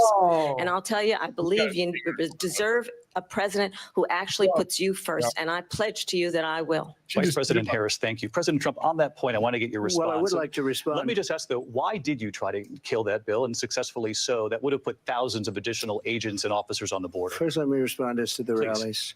She said people start leaving. People don't go to her rallies. There's no reason to go. And the people that do go, she's bussing them in and paying them to be there and then showing them in a different light. So she can't talk about that. People don't leave my rallies. We have the biggest rallies, the most incredible rallies in the history of politics. That's because people want to take their country back. Our country is being lost. We're a failing nation. And it happened 3.5 years ago. And what's going on here, you're going to end up in World War III, just to go into another subject. What they have done to our country by allowing these millions and millions of people to come into our country, and look at what's happening to the towns all over the United States. And a lot of towns don't want to talk. It's not going to be Aurora or Springfield. A lot of towns don't want to talk about it because they're so embarrassed by it. In Springfield, they're eating the dogs, the people that came in. They're eating the cats. They're eating the pets of the people that live there. And this is what's happening in our country. And it's a shame. As far as rallies are concerned, as far as the reason they go is they like what I say. They want to bring our country back. They want to make America great again. It's a very simple phrase, make America great again. She's destroying this country. And if she becomes president, this country doesn't have a chance of success. Not only success, we'll end up being Venezuela on steroids. I just want to clarify here. You bring up Springfield, Ohio, and David did reach out to the city manager there. He told us there have been no credible reports of specific claims of pets being harmed, injured, Nobody abused, the immigrant community. Well, I've seen people on television. This is People on television say my dog was taken and used for food. So maybe he said that, and maybe that's a good thing to say for a city manager. I'm not taking this from but television. The people I'm taking it from the city saying manager. their dog was eaten by the people that went there. He's debating. Again, the Springfield city manager says there's no evidence of that. Vice President Harris, I'll let Hold you on, respond. this is really important. Yeah. They talk about extreme. Pause it. They just They're debating. They're getting caught up in it. Yeah. Trump is on the ground saying, listen, I'm talking to the people, and here's what they're telling me. My pets got eaten. Yeah. And this is what's going on locally. We can show you the report. Say it again, David. No pets were eaten. We can show you the report. Yeah, exactly. And then they go and get the news. It was like, there's no evidence of that. The city official. The city official. They just notice that difference again. Greg said this earlier. The Democrats always talk about being among the people. Yeah. Right. And who do they cite as authorities? The officials and all Goldman Sachs and city officials. Yep. And Trump's actually talking to people on the ground. Yeah. We have somebody coming on Thursday. We got a pastor, Springfield, Ohio. In Springfield, Ohio. He's got a whole saga about what's going on. Guys, you gonna jump in here anywhere before we go back? I mean, I got something to say. Go ahead, William. I mean, look, I think it's like we're lagging, right? So I'm also watching the reactions in live time on X, and the moderators continue to keep this game up where they're fact checking Trump and they're not fact checking Kamala. But I want to say this: I don't think Trump's doing the best, but what I do hope gets clear to the American people is that with this debate moderation, it's clearly Trump versus the Democrats and the media. If you have the eyes to see it, it's on clear display tonight. Yes. Absolutely. Yo, 3-on-1. Well said. Go ahead, Davis. I was just going to say, you know, when she talks about laws to enforce the border, we don't need more laws about the border. We don't need more laws on illegal immigration. They're there. They just need to be enforced by the executive branch. We don't need Congress to act on it. We just need people to do it. That's exactly David, right. stop bringing logic into this. Let's get back to the debate. You know, this is, I think, one of the reasons why in this election, I actually have the endorsement of 200 Republicans who have formerly worked with President Bush, Mitt Romney, and John McCain, including the endorsement of former Vice President Dick Cheney and Congress member Liz Cheney. And if you want to really know the inside track on who the former president is, if he didn't make it clear already, just ask people who have worked with him. His former chief of staff, a 4-star general, has said he has contempt for the Constitution of the United States. His former national security advisor has said he is dangerous and unfit. His former Secretary of Defense has said the nation, the republic, would never survive another Trump term. And when we listen to this kind of rhetoric, when the issues that affect the American people are not being addressed, I think the choice is clear in this election. President Trump, I'll give you a quick minute to respond here. Thank you, because when I hear that, see, I'm a different kind of a person. I fired most of those people. Not so graciously. They did bad things or a bad job. I fired them. They never fired one person. They didn't fire anybody having to do with Afghanistan and the Taliban and the 13 people who's were just killed, viciously and violently killed. And I got to know the parents and the family. They didn't fire. They should have fired all those generals, all those top people, because that was one of the most incompetently handled situations anybody has ever seen. So when somebody does a bad job, I fire him. And you take a guy like Esper, he was no good, I fired him. So he writes a book. Another one writes a book, because with me, they can write books. With nobody else can they? But they have done such a poor job, and they never fire anybody. Look at the economy. Look at the inflation. They didn't fire any of their economists. They have the same people. That's a good way not to have books written about you. But just to finish, I got more votes than any Republican in history by far. In fact, I got more votes than any sitting president in history by far. Let me continue on immigration. It was what you wanted to talk about earlier. So let's get back to your deportation proposal that the vice president has reacted to as well. President Trump, you call this the largest domestic deportation operation in the history of our country. You say you would use the National Guard. You say if things get out of control, you have no problem using the U.S. military. You also said you would use local police. How would you deport 11 million undocumented immigrants? I know you believe that number is much higher. Take us through this. What does this look like? Will authorities be going door to door in this country? Yeah, it is much higher because of them. They allowed criminals, many millions of criminals. They allowed terrorists. They allowed common street criminals. They allowed people to come in, drug dealers, to come into our country. And they're now in the United States and told by their countries like Venezuela, don't ever come back or we're going to kill you. Do you know that crime in Venezuela and crime in countries all over the world is way down?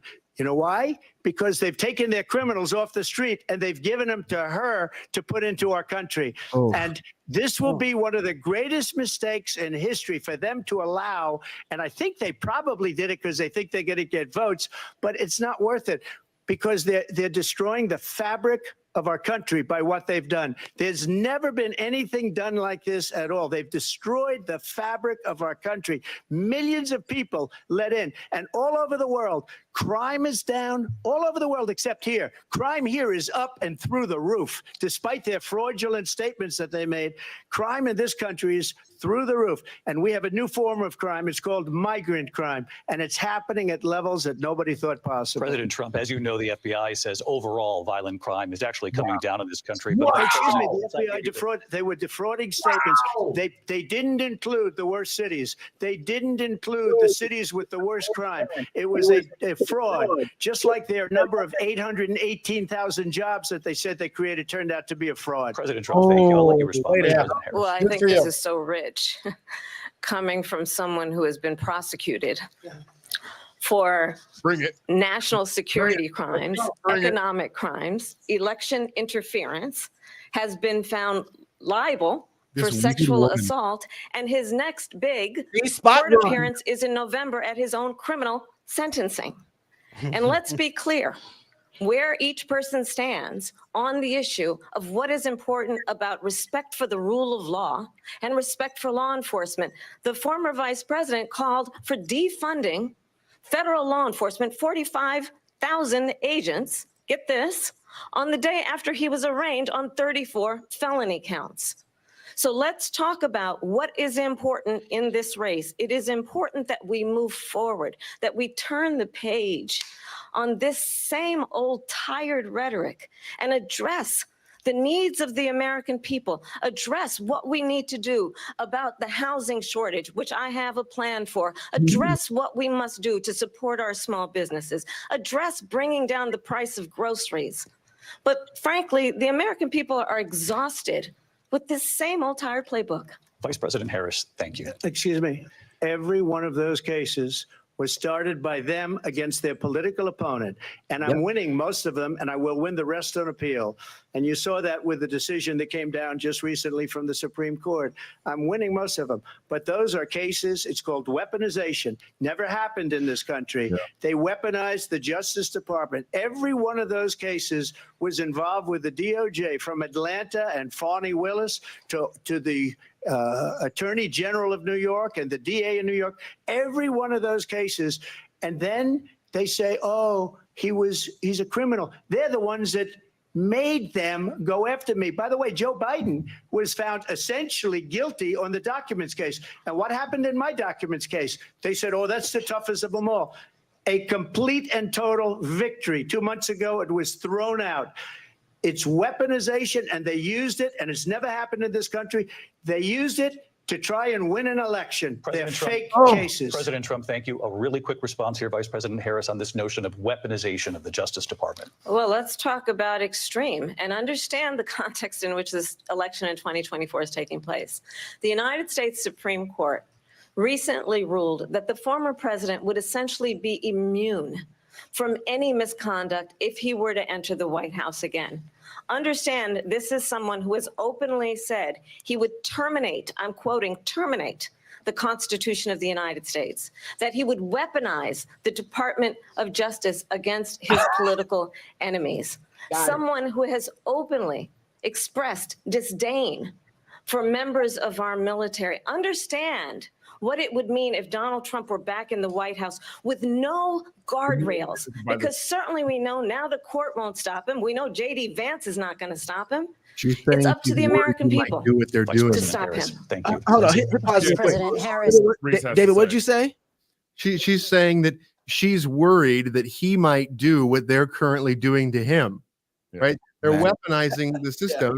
I mean, the selective enforcement garbage where they just take these laws and go chase them down. If they can do it to a billionaire who is the former president and honestly the legitimate president now, right? If they can do it to him, then they can do it to anybody, right? This entire system, we all commit 7 felonies, 3 felonies, whatever it is a day. This ridiculous set of laws where everything's illegal so that everybody's a criminal, so you can punish anybody, right? That's what they're going after him. And they had to go after him on garbage stuff still, even though I'm sure you can find any one of us guilty of any number of bogus felonies. I mean, it's just the hypocrisy and wickedness is just so thick. Davis, what's your William, I see you, William. We're coming to you. Davis, what's your update on all kind of the lawfare that's been going on with Trump? Kind of give us a quick kind of 2-minute summary if you can. Yeah, I mean, he's absolutely right. The classified documents case in Florida was thrown out. That's the presidential immunity issue, which is established law. The New York case where he was convicted of the felonies under New York state law, sentencing has been delayed until after the election. That will give him time to file appeals. A case like that typically does not result in prosecution in New York or anywhere else unless there are a whole bunch of other white-collar underlying crimes, which aren't the case in Trump's case. The most dangerous case for him probably isn't the Georgia election interference case, which has a lot of issues. It's probably the case in D.C. that has to do with allegations of insurrection, fomenting an insurrection. And it's only the most dangerous case for him that's still out there percolating, because the judge is extremely progressive and the jury pool will be made up of people who are from DC. So from a legal exposure standpoint, that's the most dangerous case. Right. And that's, Davis, that's where all the January 6ers were tried, basically, were in the DC courts with those judges. That's right. Yeah. William, I see that you're loosening your tie a little bit. Let it loose.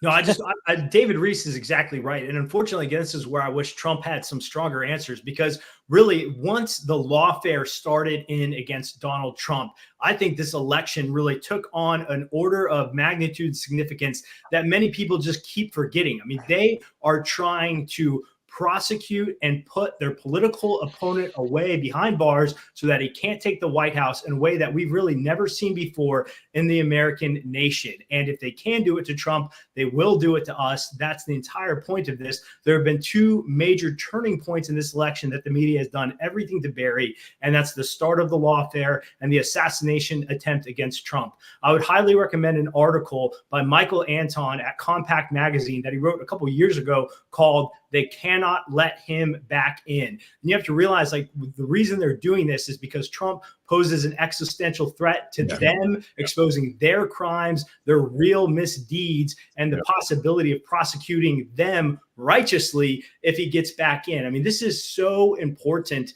that Trump beats these allegations and, quite frankly, I think gets reelected for the sake of the judicial system in the United States of America. It's crazy to me, and then we'll hit play again. It's crazy to me that Trump doesn't answer and say, yeah, they're going after me. The lawfare, the New York, they're all Democrats going after me. And then they tried to have me assassinated because none of that worked. He hasn't mentioned it yet. No, but it's like that's a punch. Greg, did you have anything before we go back? And I want to say something real quick. Okay. I would just agree with William. He was absolutely right. I wonder what the average American that's watching this right now, seeing media and the Dems versus Trump, with them fact checking him and not her, what are they thinking? Do they see it? I know we all see it. We're all intelligent people here. Is the average voter seeing this, and will that help or not? And you got to notice that the establishment hates Trump because he doesn't play those games. He doesn't play the games with the bureaucracy. He'll just fire you. And there's a handshake deal. And I'm sure Williams understands this, working in DC, where, hey, man, we all keep our jobs. We all keep the pay coming in. We all keep our power, whatever we have to do, whether it's Dem or Republican. So the establishment doesn't like him on that level. Obviously, the elites don't want him in there because, like William said, he's going to turn on them and prosecute him. But even the lower level bureaucrats are going, he has no loyalty to the system, to the corrupt system. He'll just fire you. So all good stuff. Him talking about firing is like Trump at his best. Like, that was amazing. Yes, that's right. Yeah, let's get back to the debate. I'll save my stuff. In your last run for president. This is the one that weaponized, not me. She That's right. weaponized. I probably took a bullet to the head because of the things that they say about me. They There you talk go. about democracy. I'm a threat to democracy. They're the threat to democracy with a fake Russia investigation that went Hurry up, nowhere. cut him off. He's talking about assassination. President Harris, in your last run for president, you said you wanted to ban fracking. Now you don't. You wanted mandatory government buyback programs for assault weapons. Now your campaign says you don't. You supported decriminalizing border crossings. Now you're taking a harder line. I know you say that your values have not changed. So then why have so many of your policy positions changed? So my values have not changed, and I'm going to discuss every one of at least every point that you've made. But in particular, let's talk about fracking, because we're here in Pennsylvania. I made that very clear in 2020. I will not ban fracking. I have not banned fracking as Vice President of the United States. And in fact, I was the tie-breaking vote on the Inflation Reduction Act, which opened new leases for fracking. My position is that we have got to invest in diverse sources of energy so we reduce our reliance on foreign oil. We have had the largest increase in domestic oil production in history because of an approach that recognizes that we cannot over-rely on foreign oil.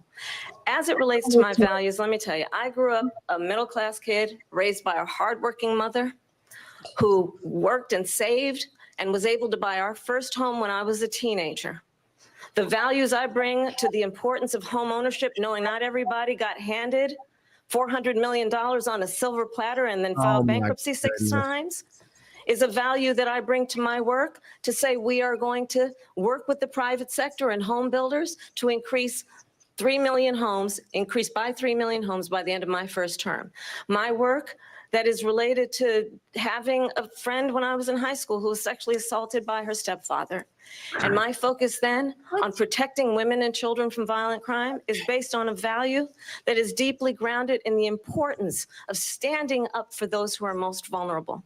My work that is about protecting Reborn. Social Security and Medicare Uh-huh. is based on long-standing work that I have done. Protecting seniors from schools have not changed. And what is important is that there is a president who actually brings values and a perspective that is about lifting people up and not beating people down and name calling. The true measure of the leader What is can the be leader who actually understands the strength is not in beating people down, it's in lifting people up. I intend to be that president. President Trump, your Well, first of response? all, I wasn't given $400 million. I wish I was. My father was a Brooklyn builder, Brooklyn, Queens, and a great father, and I learned a lot from him. But I was given a fraction of that, a tiny fraction, and I built it into many, many billions of dollars, many, many billions. And when people see it, they are even surprised. So we don't have to talk about that. Fracking, she's been against it for 12 years. Defund the police, she's been against that forever. She gave all that stuff up very wrongly, very horribly, and everybody's laughing at it, okay? They're all laughing at it. She gave up at least 12 and probably 14 or 15 different policies. Like, she was big on defund the police. In Minnesota, she went out, wait a minute, I'm talking now. You don't mind, please. Does that sound familiar? She went out in Minnesota and wanted to let criminals that killed people, that burned down Minneapolis, she went out and raised money to get them out of jail. She did things that nobody would ever think of. Now she wants to do transgender operations on illegal aliens that are in prison. This is a radical left liberal that would do this. She wants to confiscate your guns, and she will never allow fracking in Pennsylvania. If she won the election, fracking in Pennsylvania will end on day one. Just to finish, one thing so important in my opinion. So I got the oil business going like nobody has ever done before. When they took over, they got rid of it, started getting rid of it, and the prices were going up the roof. They immediately let these guys go to where they were. I would have been 5 times, 4 times, 5 times higher, because you're talking about 3.5 years ago. They got it up to where I was because they had no choice, because the prices of energy were quadrupling and doubling. You saw what happened to gasoline. So they said, let's go back to Trump. But if she won the election, the day after that election, they'll go back to destroying our country, and oil will be dead. Fossil fuel will be dead. We'll go back to windmills, and we'll go back to solar, where they need a whole desert to get some energy to come out of. You ever see a solar plant? By the way, I'm a big fan of solar, but they take 400, 500 acres of desert President soil. Trump, we have a These lot are of not good issues things that for we the have to get environment to. that We're she out of time. understands. Thank you. Solar's horrible. I'm a big Thank you. fan. We have an election in just 56 days. And I want to talk about the peaceful transfer of power, which, of course, we all know is a cornerstone of our democracy, here and the goes role of James a president in a moment of crisis. Mr. President, on January 6th, Kamala, you told or- your supporters to march to the Capitol. You said you would be right there with them. The country and the world saw what played out at the Capitol that day, the officers coming under attack. Aides in the West Wing say you watched it unfold on television off the Oval Office. You did send out tweets, but it was more than 2 hours before you sent out that video message telling your supporters to go home. Is there anything you regret about what you did on that day? You just said a thing that isn't covered. Peacefully and patriotically, I said during my speech, not later on. Peacefully and patriotically.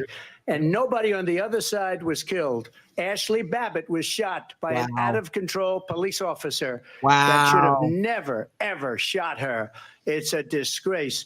But we didn't do this group of people that have been treated so badly. I ask, what about all the people that are pouring into our country and killing people that she allowed to pour in? She was the border czar. Remember that. She was the border czar. She doesn't want to be called the border czar because she's embarrassed by the border. In fact, she said at the beginning, well, I'm surprised you're not talking about the border yet. That's because she knows what a bad job they've done. What about those people? What are they going to be prosecuted? When are these people from countries all over the world, not just South America? They're coming in from all over the world, David, all over the world. And crime rates are down all over the world because of it. But let me just David, when are those people going to be prosecuted? When are the people that burned down Minneapolis going to be prosecuted? Or in Seattle? They went into Seattle. They took over a big percentage of the city of Seattle. When are those people going to be prosecuted? Wow. But let me just ask you. You might ask her that question. You were the president. You were watching it unfold on television. It's a very simple question as we move forward toward another election. Is there anything you regret about what you did on that day?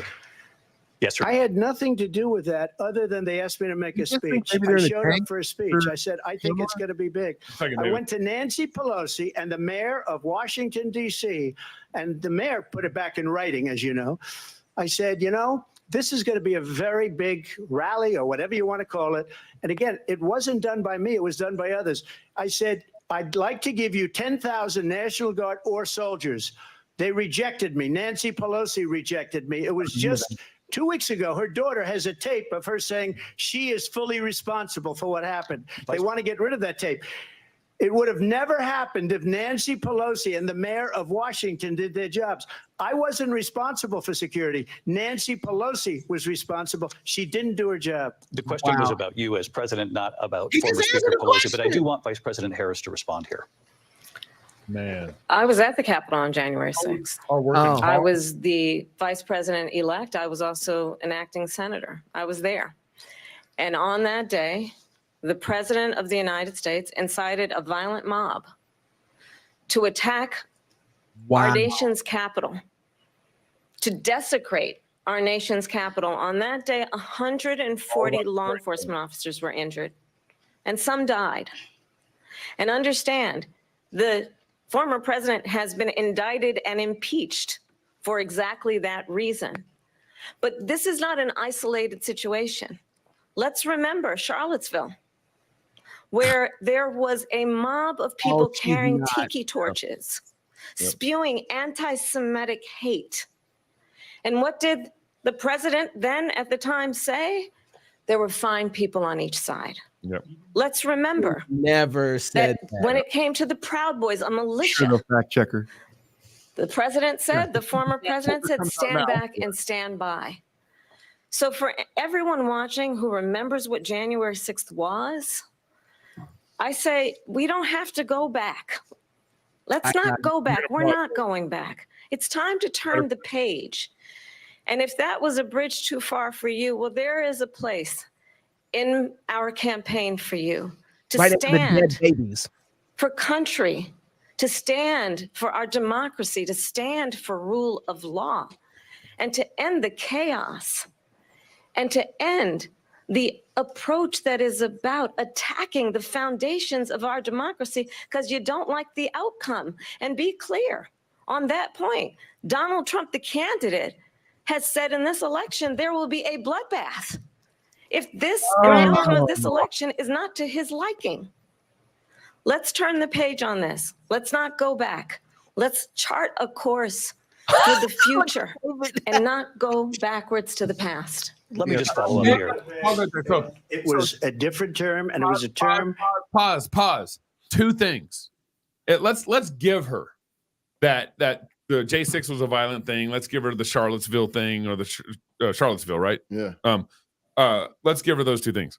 That's let's compare it to all the Black Lives Matter rallies that she never stopped, and that she helped bail people out. That she helped bail people out of, and that her governor, her vice president oversaw. Yeah.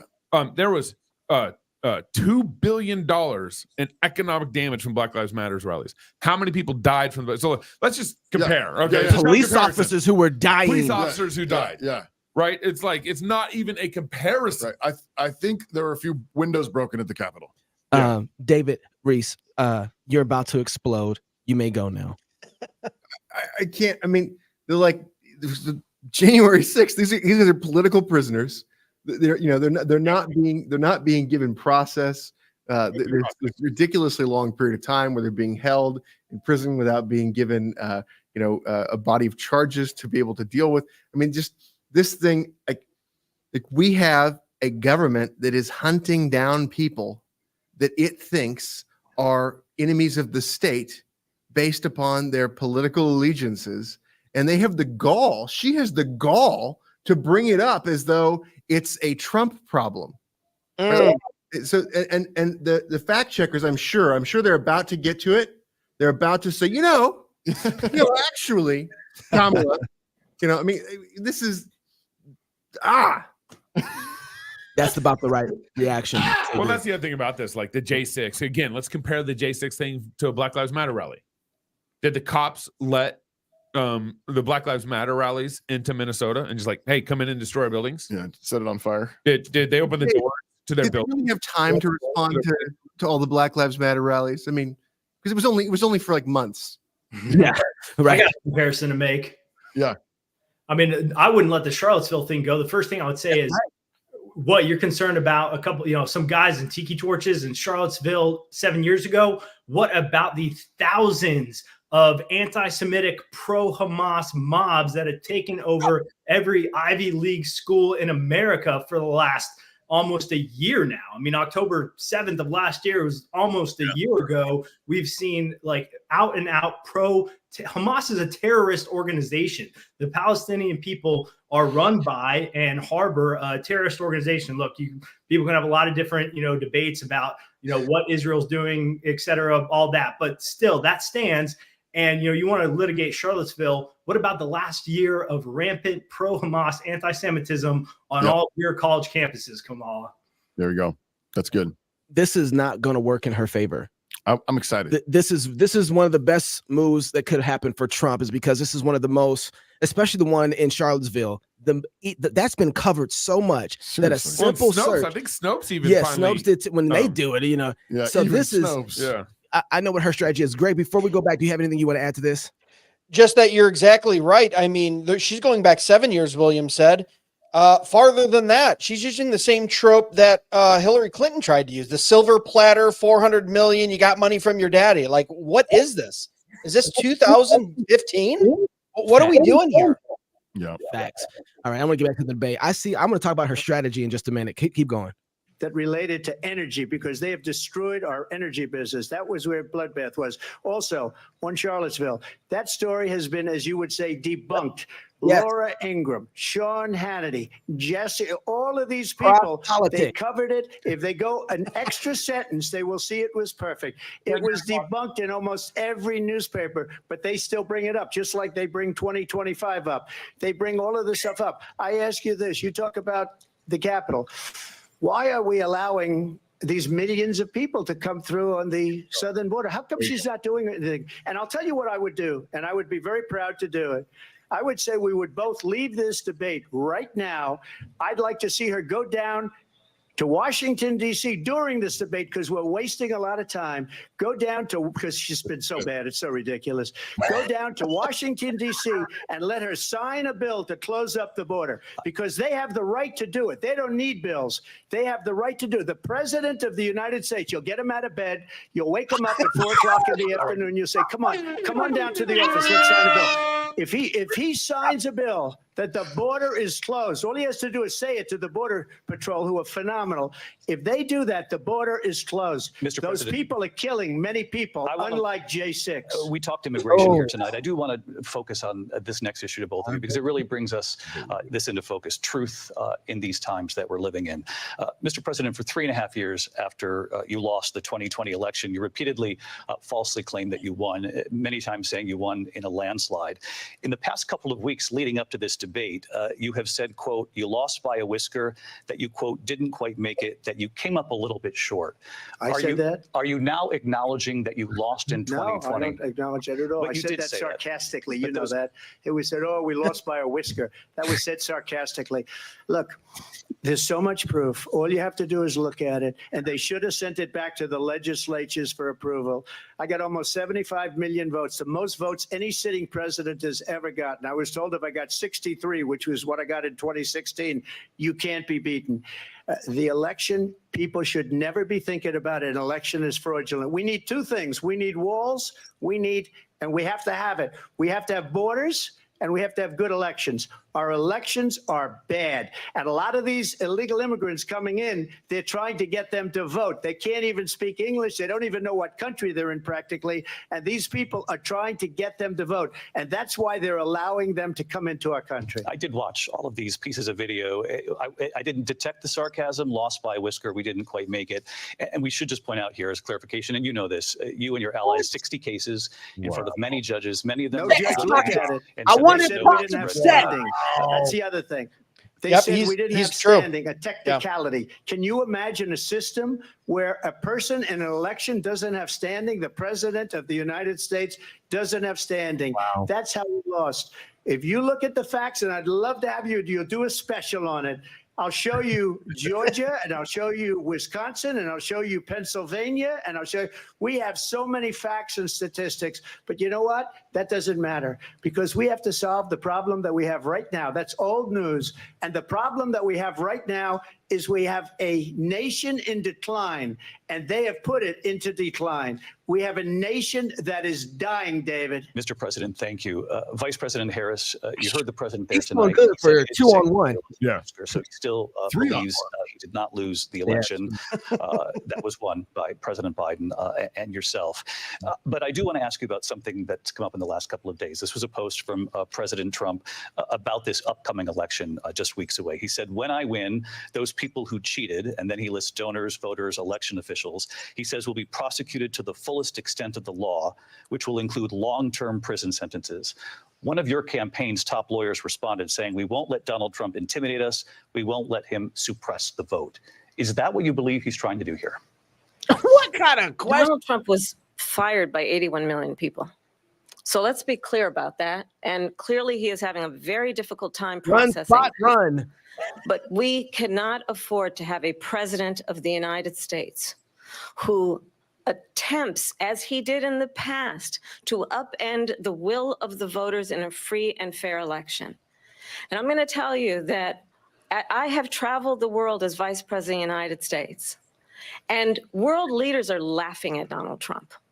I have talked with military leaders, some of whom worked with you, and they say you're a disgrace. And when you then talk in this way in a presidential debate and deny what over and over again are court cases you have lost because you did in fact lose that election, it leads one to believe that perhaps we do not have in the candidate to my right the temperament or the ability to not be confused. Same argument as Hillary Clinton. Yep. That's deeply troubling, and the American people deserve better. Not going to work. I'll give you 1 minute to respond, Mr. President. Let me just tell you about world leaders. Viktor Orban, one of the most respected men, they call him a strong man. He's a tough person, smart. Prime Minister of Hungary. They said, why is the whole world blowing up? 3 years ago, it wasn't. Why is it blowing up? He said, because you need Trump back as president. They were afraid of him. China was afraid, and I don't like to use the word afraid, but I'm just quoting him. China was afraid of him. North Korea was afraid of him. Look at what's going on with North Korea, by the way. He said Russia was afraid of him. I ended the Nord Stream 2 pipeline, and Biden put it back on day one, but he ended the XL pipeline. The XL pipeline in our country, he ended that, but he let the Russians build a pipeline going all over Europe and heading into Germany, the biggest pipeline in the world. Look, Viktor Orban said it. He said the most respected, most feared person is Donald Trump. We had no problems when Trump was president, but when this weak, pathetic man that you saw at a debate just a few months ago, that if he weren't in that debate, he'd be running instead of her. She got no votes. He got 14 million votes. What you did, you talk about a threat to democracy. Come on. He got 14 million votes, go. and they threw him out of office. Yeah. And you know what? I'll give you a little secret. He hates her. He can't stand her. But he got 14 million votes. They threw him out. She got 0 votes. And when she ran, She was the first one to leave because she failed, and now she's running. I don't understand it, but Mr. I'm President, okay with it Mr. because President, your time is I up. think we're Thank going to you. do very well. We've got a lot more to get to. Turning now Yes. to the Wow, that was Israel-Hamas amazing. war and the hostages who are still being held, Americans among them. Vice President Harris, in December, you said, quote, Israel has a right to defend itself, but you added, quote, it matters how, saying international humanitarian law must be respected. Israel must do more to protect innocent civilians. You said that 9 months ago. Now an estimated 40,000 Palestinians are dead. Nearly 100 hostages remain. Just last week, Prime Minister Benjamin Netanyahu said there's not a deal in the making. President Biden has not been able to break through the stalemate. How would you do it? Well, let's understand how we got here. On October 7, Hamas, a terrorist organization, slaughtered 1,200 Israelis. Many of them young people who were simply attending a concert. Women were horribly raped. And so absolutely, I said then, I say now, Israel has a right to defend itself. We would. Remove Grace and Faith. And how it does so matters. Because it is also true, far too many innocent Palestinians have been killed. Children, mothers. What we know is that this war must end. It must end immediately, and the way it will end is we need a ceasefire deal and we need the hostages out. And so we will continue to work around the clock on that. Work around the clock, also understanding that we must chart a course for a two-state solution. Greg, get my shirt ready. In that solution, there must be Trump, this is now your third time running for president. You have long vowed to repeal and replace the Affordable Care Act, also known as Obamacare. You have failed to accomplish that. You now say you're going to keep Obamacare. We just had to jump. Did anybody want to respond? Since we just had to jump in the feed. In the stream, yeah. You guys want to respond at all? Greg, I want my Run Spot Run shirt ready. David, go ahead. I'm going to buy one of those. Greg, get me one extra large. Yeah, I'll bring them down to Fight Laugh Feast. Yes. Hey, William, did you have anything you want to add to that before we move? I just have to say that, like, watching Kamala Harris's like facial expressions and listening to her, she is the epitome of a smarmy Marxist HR girl boss. I mean, this is Gen Z boss in a mini or whatever, 5'3" with an attitude. And I think like men all across America, particularly ones who've been in any sort of corporate world, know that in their bones watching this. And so I hope, if anything else, if nothing else, this debate is turning off independent swing voters, particularly male swing voters in critical states right now. I hope that the men who are voting for Harris can feel their testosterone leaving their bodies every time she talks, because I lose brain cells listening to her. What do you make? Just throw this question out there. What do you guys make of the whole French voting for Kamala thing? I guess I'll start with William's up. William's already ready for this. I got the guns loaded. Go. What do I make? Like, look, French is a jilted lover, right? Like, in his own mind, he was left at the altar of American conservatism and American evangelicalism when the nightmare threat of Trump rode into town, and he was the only one speaking up against it. The man is motivated, I think, by petty jealousy and like this white knight mentality. And when he says that he's going to vote for Kamala to save conservatism, I actually think that he means it, because what he means is conserving the neoliberal, neocon American order, right? Like, so like he actually is going to vote for Kamala because she represents the ideals that he embodies. He's given up the ghost on defending marriage. He's given up, the principles of defending against drag queen story hour and transgenderism. I mean, the guy is just a leftist at this point. So I tweeted a second ago, I said, here's a horrifying thought. There are grown men who serve as pastors and evangelical leaders who are getting giddy watching Kamala Harris right now. Oh, man. Oh, man. David? Yeah, I mean, you cannot. I mean, voting for Kamala Harris, it's just plainly sin. It's wicked. I mean, she is obviously a violator of the standard for qualification of Exodus 18:21, which requires you to be a man, fail. Also requires you to be competent, fail. Requires you to hate covetousness, fail. Requires you to fear God, fail. Requires you to love the truth, fail. So I don't think Trump is qualified either. So I can't, in good conscience, vote there. But I mean, any idea at all? Sin to vote for Trump, like it would be for Kamala. What's that? Do you think it's a sin to vote for Trump? Like you just said, it would be a sin to vote for Kamala. I do, because I think Exodus 18:21 gives us a qualification set that we have to apply to evaluate candidates. So I think it's a duty to only vote for those who are qualified. And so I think that Exodus 18:21 gives to you a set of qualifications that you have to apply. Obviously, Kamala Harris is a horrible Marxist woman and is a wicked ruler of the worst type. But I also believe that Donald Trump is not qualified based upon the Exodus 18:21 test. Would you excommunicate someone from your church for voting for Trump? I don't have the power to solely excommunicate people on the like my whims. I think a person supporting, I think any sin unrepented of ultimately leads to, especially if it's publicly asserted, ultimately leads to a need to deal with discipline. No preacher has the right to do anything other than to equally apply the law. So the question is that true? Does Exodus 18:21 set out a set of qualifications for civil office, or does it not? If it does, then we need to consider whether or not people we are voting for meet those qualifications. Up next. Oh, I'm sorry. Go ahead, Greg. Go ahead, Greg. I was just going to say very quickly, too, I wanted to give a shout out to Davis because earlier Trump was talking about the lawsuits and judges just basically dismissing them with no standing. Davis was talking about that a year and a half ago on national news media, on my program, on your program. So there are people out there talking about it, and Trump was correct in that when those judges, and I would say if you look at some of those cases, and I'm not an attorney, Davis is, they just rejected them with no standing when in fact they didn't even go to discovery or anything. Mm-hmm. Did we have our spot back? William, do you want to add? Do you want to add anything to that? Or you want to join that conversation? Because I feel like in one sense this debate would almost be better than the one that we have right now going in front of us. I mean, I think I just disagree with that analysis. Like I think this is where I fundamentally disagree with any brother out there who is saying and making a one-to-one application of principles that we're seeing in the Old Testament, about rulers of the covenantal people of Israel to the American political system today. I mean, I would just also point out that those individuals in Exodus 18 weren't actually elected.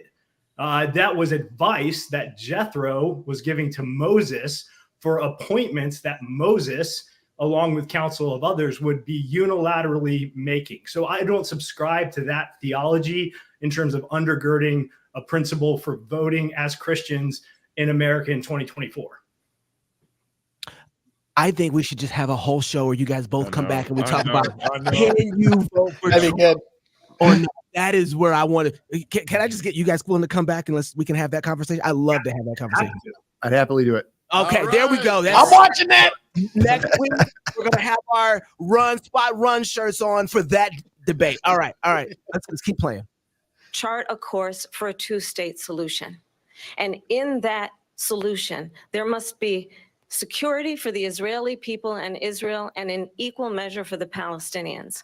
But the one thing I will assure you always, I will always give Israel the ability to defend itself, in particular as it relates to Iran and any threat that Iran and its proxies pose to Israel.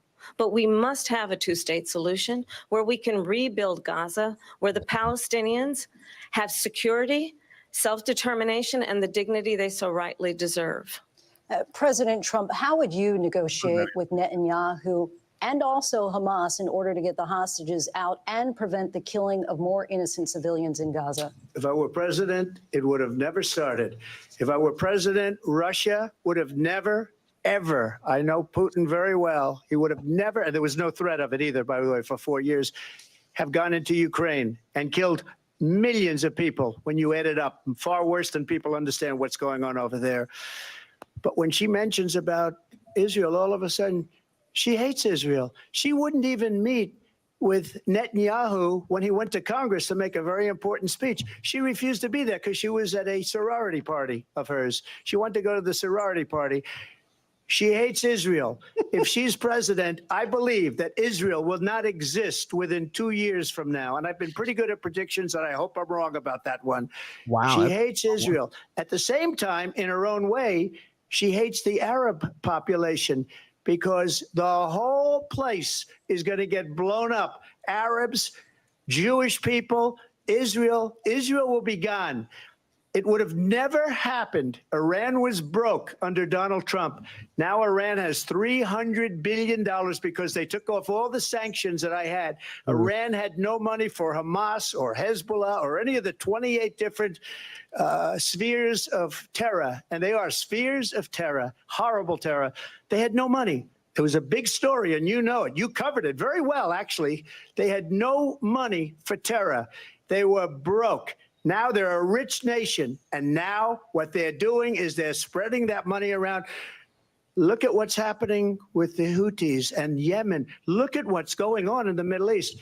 This would have never happened. I will get that settled and fast, and I'll get the war with Ukraine and Russia ended.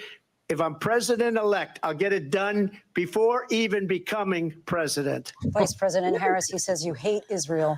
That's absolutely not true. I have my entire career and life supported Israel and the Israeli people. He knows that. He's trying to, again, divide and distract from the reality, which is it is very well known that Donald Trump is weak and wrong on national security and foreign policy. It is well known that he admires dictators, wants to be a dictator on day one, according to himself. It is well known that he said of Putin that he can do whatever the hell he wants and go into Ukraine. It is well known that he said when Russia went into Ukraine, it was brilliant. It is well known he exchanged love letters with Kim Jong-un. And it is absolutely well known that these dictators and autocrats are rooting for you to be president again because they're so clear. They can manipulate you with flattery and favors. And that is why so many military leaders who you have worked with have told me you are a disgrace. That is why we understand that we have to have a president who is not consistently weak and wrong on national security, including the importance of upholding and respecting in highest regard our military. Vice President Harris, thank you. They're the ones, and she's the one that caused it, that's weak on national security by allowing every nation last month for the year, 168 different countries sending people into our country. Their crime rates are way down. Putin endorsed her last week, said, I hope she wins. And I think he meant it because what he's gotten away with is absolutely incredible. It wouldn't have happened with me. The leaders of other countries think that they're weak and incompetent, and they are. They're grossly incompetent. And I just ask one question. Why does Biden go in and kill the Keystone Pipeline and approve the single biggest deal that Russia's ever made, Nord Stream 2, the biggest pipeline anywhere in the world going to Germany and all over Europe? Because they're weak and they're ineffective. And Biden, by the way, President gets paid Trump, a lot of money. Thank you. We have a lot of issues to get to. We'll be right back with much more of this historic ABC News presidential debate from the National Constitution Center right here in Philadelphia. William, you got your mouth open. Go ahead. Can we just turn the volume down? We'll come back with this. William, go. No, I just was breathing out that we've got so much more to cover here. We might have to skip ahead. Can we? I would just point out very quickly too. Notice the words that Harris is using. Instead of saying fact, she's saying well known. It's just those little type of things where you see Democrats, progressives, leftists. They won't use the real word. They'll use something like it. It'll give them an out. But you know that's not too awfully important. But it's just keep an eye on that stuff. What they say is very important, and kind of read through the lines of what words they're using too. I don't want to interrupt anybody, but one of the things I noticed in her strategy early on, she started doing this, was Trump said, if I remember correctly, that he had exceptions for rape and incest and abortion. Kamala comes up and just steamrolls him and says, you don't have any exceptions for rape or incest. Yeah. And he says something else. And then she comes right behind him and says, they're 2025. Oh, that's 2025. He's like, I'm not 2025. That's not my thing. Yeah. Then she comes back on and directly labels him 2025, hard hitting. Yeah. And I'm like, oh, I get it. She's playing for the clip. She's not having the debate with Trump. Yeah. She's playing for the short piece of social media that it looks like she's winning. So there's no context for it. Yeah. She's playing so that she can get that social media hit. Say, whoa, Kamala looks strong. And she's done that the whole debate every time. Trump's like, that's not my thing. I don't believe in that. Here's my plan. Here's what we're doing. And so she's coming out and she's playing for the real. Yeah. It's kind of a brilliant. I think Trump's played kind of into her. Trump's been responding to her, at least the first half or quarter of the debate, whatever we watched. Yeah. Trump's been the one responding. He's been the one on his heels. And Kamala's been a little more on the offensive. I think that analysis is right, Gabe. Here's a couple thoughts, and that's one, Kamala, I think, frankly, has exceeded expectations so far, right? I mean, we've all seen such ridiculous clips of her being unable to string together 3 coherent sentences. But so what could that be attributed to? Well, you know how like you have somebody that's not like the best player on the team, but you surround them with some better talent, and then to kind of maybe rise to the occasion. That's the debate moderators in this situation. The moderators, I think Kamala is emboldened by and is feeding off of them, creating what's obvious to everyone to see, which is a 3-versus-1 environment. Now, Trump is a good debater. I think he's on his heels. I think no matter how good of a debater you are, how good of a politician you are, if you're on a 3-versus-1 environment, you're going to be put back. And so I think whatever's left in this debate, as much as Trump can try to go on the offense, that will help him. I will say this, though, when we pull the camera back out and we ask, what is this impact in the presidential election? The major swing states, Wisconsin, Michigan, Pennsylvania, Arizona, and Georgia. Is either one of them winning independent voters here? I think on the issues of immigration, the economy, and foreign policy where Trump is strong, I think if he continue to hammer that, he will. Kamala, I don't think, is doing anything but ginning up her base on her abortion attacks. Oh, yeah. So the impact of this, I think might, quite frankly, be somewhat negligible on the race if it continues like this. It's now good time to jump forward about 20 minutes. You're just going to do that? Well, I mean, we're streaming live here. The law debate's been. Let's take a vote. Keep going. You can't just quit. Is everyone happy where we're at? I'm happy where we're at. Let's go, man. I want to see how Davis it goes. Yance, you were going to say something. I was just going to say, I think that strategically she was working really, really hard to get under his skin, do some direct attacks to try to get him to react, and he didn't take the bait. And I do think she's kind of backed off of that a little bit. So it'll be interesting to see if she goes back to that strategy at all, because I know she's trying to get under his skin and get, sort of a off the cuff reaction from him that they can use as well. So that'll be interesting to see what happens. Let's keep going. I don't want to skip. Let's go. Go. Has been the position of the Biden administration that we must defend Ukraine from Russia, from Vladimir Putin, to defend their sovereignty, their democracy, that it's in America's best interest to do so, arguing that if Putin wins, he may be emboldened to move even further into other countries. You have said you would solve this war in 24 hours. You said so just before the break tonight. How exactly would you do that? And I want to ask you a very simple question tonight. Do you want Ukraine to win this war? I want the war to stop. I want to save lives that are being people being killed by the millions. It's the millions. It's so much worse than the numbers that you're getting, which are fake numbers. Look, we're in for 250 billion or more because they don't ask Europe, which is a much bigger beneficiary to getting this thing done than we are. They're in for $150 billion less because Biden and you don't have the courage to ask Europe like I did with NATO. They paid billions and billions, hundreds of billions of dollars when I said, either you pay up or we're not going to protect you anymore. So that's maybe one of the reasons they don't like me as much as they like weak people. But you take a look at what's happening. We're in for 250 to 275 billion. They're into 100 to 150. They should be forced to equalize. With that being said, I want to get the war settled. I know Zelensky very well, and I know Putin very well. I have a good relationship, and they respect your president, okay? They respect me. They don't respect Biden. How would you respect him? Why? For what reason? He hasn't even made a phone call in 2 years to Putin, hasn't spoken to anybody. They don't even try and get it. That is a war that's dying to be settled. I will get it settled before I even become president. If I win, when I'm president-elect, and what I'll do is I'll speak to one, I'll speak to the other, I'll get them together. That war would have never happened. And in fact, when I saw Putin after I left, unfortunately left because our country has gone to hell. But after I left, when I saw him building up soldiers, he did it after I left. I said, oh, he must be negotiating. It must be a good, strong point of negotiation. Well, it wasn't, because Biden had no idea how to talk to him. He had no idea how to stop it. And now you have millions of people dead, and it's only getting worse, and it could lead to World War III. Don't kid yourself, David. We're playing with World War III, and we have a president that we don't even know if where is our president? We don't even know if he's a president. And just to clarify they here. threw him out of a campaign like a dog. We don't even know. Is he our president? But we have a president, Mr. President, that doesn't know he's alive. Your time is up. Just to clarify in the question, do you believe it's in the U.S. best interest for Ukraine to win this war? Yes or no? I think it's the U.S. best interest to get this war finished and just get it done. All right. Negotiate a deal, because we have to stop all of these human lives from being destroyed. I want to take They don't this to like Vice that President answer. Harris. I want to Neocons get don't your like that thoughts answer. on support for Ukraine in this moment, but also as Commander-in-Chief, if elected, how would you deal with Vladimir Putin, and would it be any different from what we're seeing from President Biden?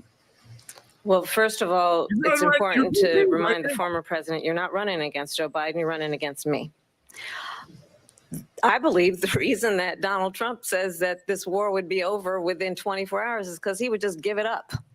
And that's not who we are as Americans. Let's understand what happened here. I actually met with Zelensky a few days before Russia invaded, tried through force to change territorial boundaries, to define one of the most important international rules and norms, which is the importance of sovereignty and territorial integrity. And I met with President Zelensky. I shared with him American intelligence about how he could defend himself.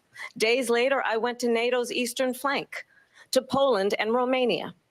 And through the work that I and others did, we brought 50 countries together to support Ukraine in its righteous defense. And because of our support, because of the air defense, the ammunition, the artillery, the javelins, the Abrams tanks that we have provided, Ukraine stands as an independent and free country. If Donald Trump were president, Putin would be sitting in Kyiv right now. And understand what that would mean, because Putin's agenda is not just about Ukraine. Understand why the European allies and our NATO allies are so thankful that you are no longer president, and that we understand the importance of the greatest military alliance the world has ever known, which is NATO, and what we have done to preserve the ability of Zelensky and the Ukrainians to fight for their independence. Otherwise, Putin would be sitting in Kyiv with his eyes on the rest of Europe, starting with Poland. And why don't you tell the 800,000 Polish Americans right here in Pennsylvania how quickly you would give up for the sake of favor and what you think is a friendship with what is known to be a dictator who would eat you for lunch. Vice President Harris, thank you. We've heard from both of you on Ukraine tonight. Afghanistan came up in the last hour. I wanted her to respond to something you said earlier, and I'll give you a minute here. Whoa! Putin would be sitting in Moscow, and he wouldn't have lost 300,000 men and women, but he would have been sitting in Moscow. Quiet, please. He would have been sitting in Moscow, much happier than he is right now. But eventually, you know, he's got a thing that other people don't have. He's got nuclear weapons. They don't ever talk about that. He's got nuclear weapons. Nobody ever thinks about that. And eventually, maybe he'll use them, and maybe he hasn't been that threatening. But he does have that, something we don't even like to talk about. Nobody likes to talk about it. But just so you understand, they sent her to negotiate peace before this war started.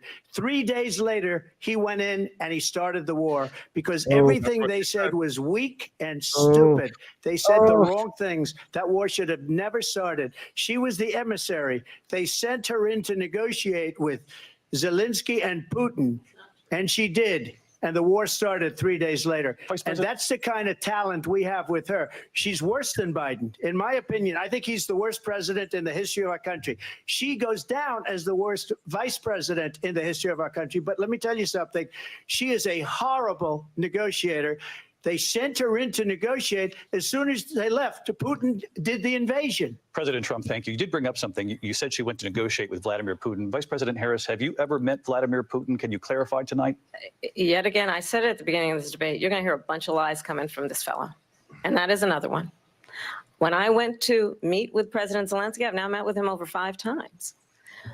The reality is it has been about standing as America always should, as a leader upholding international rules and norms, as a leader who shows strength, understanding that the alliances we have around the world are dependent on our ability to look out for our friends and not favor our enemies because you adore strongmen instead of caring about democracy. And that is very much what is at stake here. The President of the United States is commander-in-chief. And the American people have a right to rely on a president who understands the significance of America's role and responsibility in terms of ensuring that there is stability and ensuring we stand up for principles and not sell them for the benefit of personal flattery. We've talked about Ukraine and Vladimir Putin. I do want to talk about Afghanistan. It came up in the first hour. I'm looking at your face. I want to move on to Afghanistan. Trump did the most amazing thing I've ever seen. Yeah, I'll say something briefly on Ukraine. countries. I mean, like, Trump is absolutely right. Well, first of all, Kamala says the most important thing in international norms is sovereignty and territorial integrity. Yep. What about ours? What about America's sovereignty? That's what right. about America's territorial integrity as we've let 3 to 4, if not more, millions of illegal immigrants come in under this administration? Not even talking about the total that's come in over the last few decades, if it's not more than that. So sovereignty and territorial integrity for Ukraine, but not for America. If we could have some of that at home, that would be great. But Trump is absolutely right in the sense that I don't think that this war would have started if he had been reelected. Weakness is something certainly that Putin takes advantage of and manipulates. And he's absolutely right that this is the Europeans' responsibility to deal with, and they refuse to do it. At every turn, every action the Biden administration has taken has only served to exacerbate and extend this war. And this is actually, it's funny, I wish Trump could bring some of this moral clarity to the abortion debate issue, because he actually gets it when it comes to civilian casualties and military casualties in the war in Ukraine. We've lost hundreds of thousands of lives that don't need to be lost in this fight, and a negotiated end is the right answer. He's going to be dinged for not outright saying he wants Ukraine to win, but he's actually taking the right position there, which is we need a negotiated settlement of this war. There's really not a winner or a loser when it comes down to it. It's ending the war. Let's go. One of the big accomplishments that Trump also had here, earlier on, he was talking briefly about the NATO thing, pushing the allies to actually start paying their piece. That was amazing. Like that work to push the others to actually fill their side of the covenant was an amazing thing. And I think that idea that you can push on other people and make it so they don't take for granted is a powerful thing. But that right there did not get commented on or get the emphasis I think it deserved when he just got passed over in the comment or the moderators, and obviously Kamala didn't deal with that at all. But that was a big Trump moment. It was. The 28 countries at the time to pay up. He said, I've never seen, he's the head of NATO. He said, I've never seen. For years, we were paying almost all of NATO. We were being ripped off by European nations, both on trade and on NATO. I got them to pay up by saying one of the statements you made before, if you don't pay, we're not going to protect you. Otherwise, we would have never gotten it. He said it was one of the most incredible jobs that he's ever seen done. Thank you. I want to turn to Afghanistan. It came up in the first hour of the debate, and we witnessed a poignant moment today on Capitol Hill, honoring the soldiers who died in the chaotic withdrawal from Afghanistan. I do want to ask the Vice President, do you believe you bear any responsibility in the way that withdrawal played out? Well, I will tell you, I agreed with President Biden's decision to pull out of Afghanistan. 4 presidents said they would, and Joe Biden did. And as a result, America's taxpayers are not paying the $300 million a day we were paying for that endless war. And as of today, there is not one member of the United States military who is in active duty in a combat zone in any war zone around the world, the first time this century. But let's understand how we got to where we are. Donald Trump, when he was president, negotiated one of the weakest deals you can imagine. He calls himself a deal maker. Even his national security advisor said it was a weak, terrible deal. And here's how it went down. He bypassed the Afghan government. He negotiated directly with a terrorist organization called the Taliban. The negotiation involved the Taliban getting 5,000 Taliban terrorists released. And get this, and the president at the time invited the Taliban to Camp David, a place of storied significance for us as Americans, a place where we honor the importance of American diplomacy, where we invite and receive respected world leaders. And this former president, as president, invited them to Camp David because he does not, again, appreciate the role and responsibility of the President of the United States to be commander-in-chief with a level of respect. And this gets back to the point of how he has consistently disparaged and demeaned members of our military, fallen soldiers, and the work that we must do to uphold the strength and the respect of the United States of America around the world. Vice President Harris, thank you. President Trump, your response to her saying that you began the negotiations with the Taliban. So if you take a look at that period of time, the Taliban was killing our soldiers, a lot of them. I got you, David. And I got involved with the Taliban because the Taliban was doing the killing. That's the fighting force within Afghanistan. They don't bother doing that because, they deal with the wrong people all the time. But I got involved. And Abdul is the head of the Taliban. He is still the head of the Taliban. And I told Abdul, don't do it anymore. You do it anymore, you're going to have problems. And he said, why do you send me a picture of my house? I said, you're going to have to figure that out, Abdul. And for 18 months, we had nobody killed. We did have an agreement negotiated by Mike Pompeo. It was a very good agreement. The reason it was good, we were getting out. We would have been out faster than them, but we wouldn't have lost the soldiers. We wouldn't have left many Americans behind, and we wouldn't have left $85 billion worth of brand new, beautiful military equipment behind. And just to finish, they blew it. The agreement said you have to do this, and they didn't do it.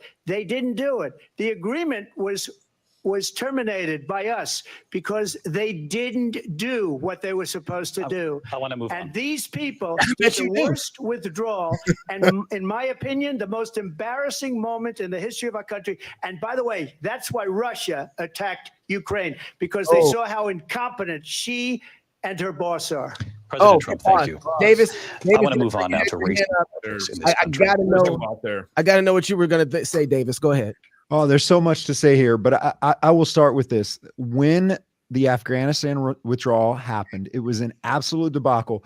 It was the last time I wore a uniform as a lieutenant colonel in the Air Force Reserves. I was on orders for the last time before they stopped letting me go on orders because of COVID. When that happened, it was devastating to military members to watch this administration, this commander-in-chief, fail in the way they did. Understand, I joined the military when 9/11 happened, because 9/11 happened in law school. I was a true believer. I was somewhat brainwashed by the neocons, but that's why I joined to serve. I wasn't in Afghanistan, but I was in the Middle East supporting Operation Enduring Freedom. I was involved in that fight.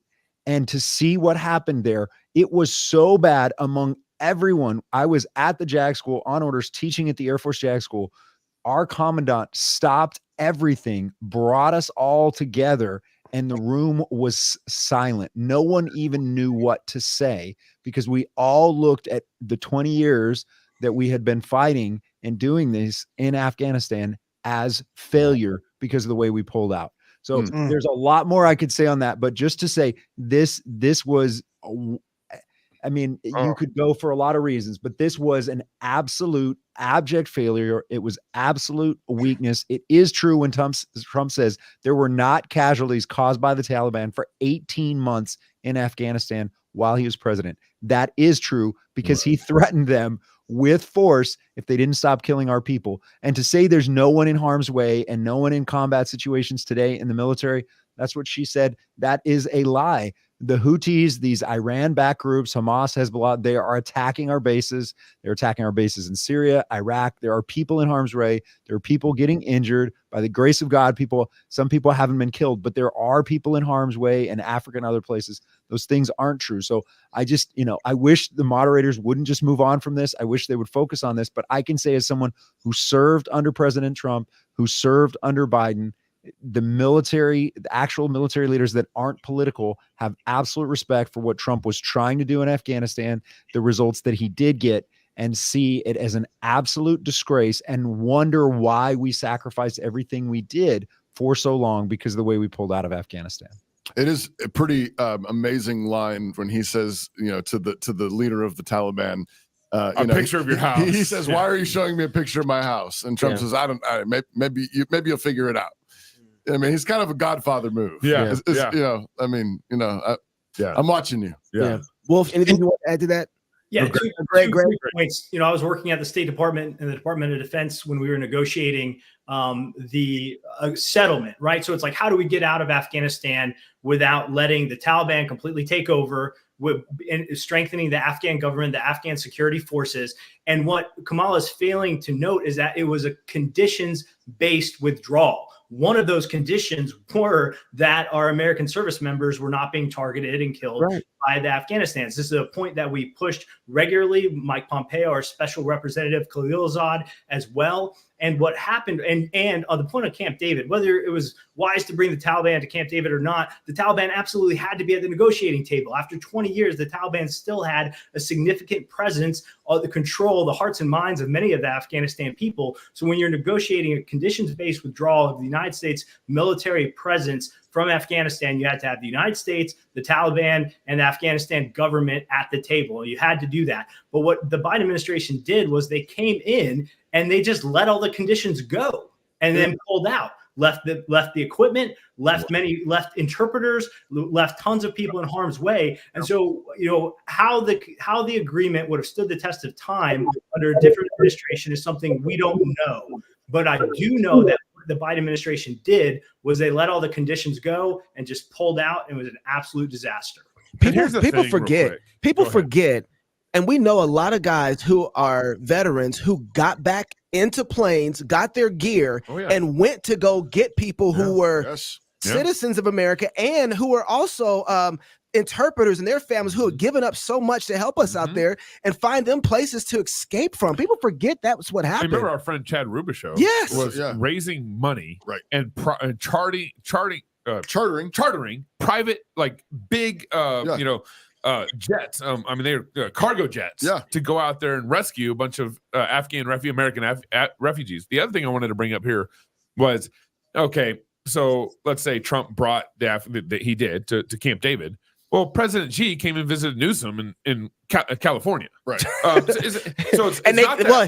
was a good thing. They got him to clean it up. But here, if I was a Christian, you absolutely I'd be inviting these guys to sit at my table, to have real conversations with them. Right. It's what you do with it. It's not that fact that necessarily they invite them here. Right. It's kind of a stupid point, but it works sort of. I would just say very quickly, too, to back up Davis's point, there's a survey from Change Research that just came out, shows Trump up 10% for support over with veterans and active duty. And that's what he was up in 2016 and ended up winning that segment by 19 points, I believe. So for all this rhetoric and that same trope, if he hates the military, he says bad things about him, they sure do seem to support him and turn out and vote for him. That's a good point. Back to the debate. Mr. President, you recently said of Vice President Harris, quote, "I didn't know she was black until a number of years ago when she happened to turn black, and now she wants to be known as black." I want to ask a bigger picture question here tonight. Why do you believe it's appropriate to weigh in on the racial identity of your opponent? I don't, and I don't care. I don't care what she is. I don't care. You make a big deal out of something. I couldn't care less. Whatever she wants to be is okay with me. But those were your words. So I'm I don't asking. know. I don't know. I mean, all I can say is I read where she was not black, that she put out, and I'll say that. And then I read that she was black, and that's okay. Either one was okay with me. That's up to her. That's up to her. Vice President Harris, your thoughts on this? I think it's, I mean, honestly, I think it's a tragedy that we have someone who wants to be president who has consistently, over the course of his career, attempted to use race to divide the American people. You know, I do believe that the vast majority of us know that we have so much more in common than what separates us, and we don't want this kind of approach that is just constantly trying to divide us, and especially by race. And let's remember how Donald Trump started. He was land, he owned buildings, and he was investigated because he refused to rent property to black families. Oh, let's remember, this is the same individual who took out a full-page ad in the New York Times calling for the execution of 5 young Black and Latino boys who were innocent, the Central Park 5. Wow. But are took you out a full-page ad calling for their execution. This is the same individual who spread birther lies about the first Black president of the United States. And I think the American people want better than that, want better than this, want someone who understands, as I do, I travel our country. We see in each other a friend. We see in each other a neighbor. We don't want a leader who is constantly trying to have Americans point their fingers at each other. I meet with people all the time who tell me, can we please just have discourse about how we're going to invest in the aspirations and the ambitions and the dreams of the American people? Unburdened. Knowing that regardless of people's color or the language their grandmother speaks, we all have the same dreams and aspirations and want a president who invests in those, not in hate and division. Vice President Harris. My favorite color is green. President Trump, this is now your 3rd time. This is the most divisive presidency in the history of our country. There's never been anything like it. They're destroying our country, and they come up with things like what she just said. Going back many, many years, when a lot of people, including Mayor Bloomberg, agreed with me on the Central Park 5, they admitted it. They said they pled guilty. And I said, well, if they pled guilty, they badly hurt a person, killed a person ultimately. And if they pled guilty, then they pled, we're not guilty. But this is a person that has to stretch back years, 40, 50 years ago, because there's nothing now. I built one of the greatest economies in the history of the world, and I'm going to build it again. It's going to be bigger, better, and stronger. But they're destroying our economy. They have no idea what a good economy is.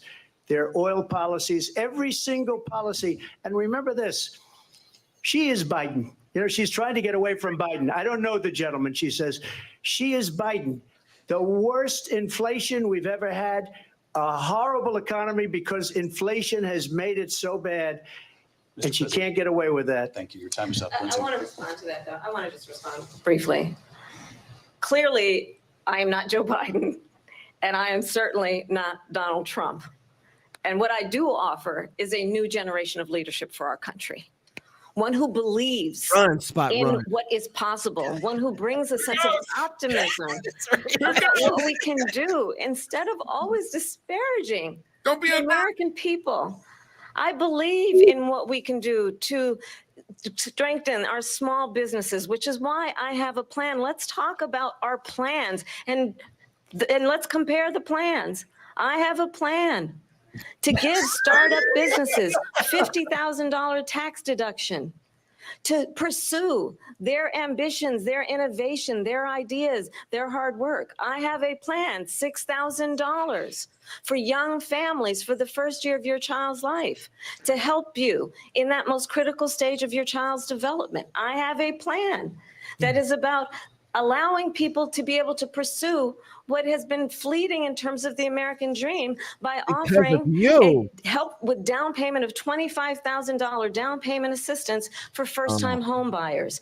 That's the kind of conversation, I believe, David, that people really want tonight, as opposed to a conversation that is constantly about belittling and name-calling.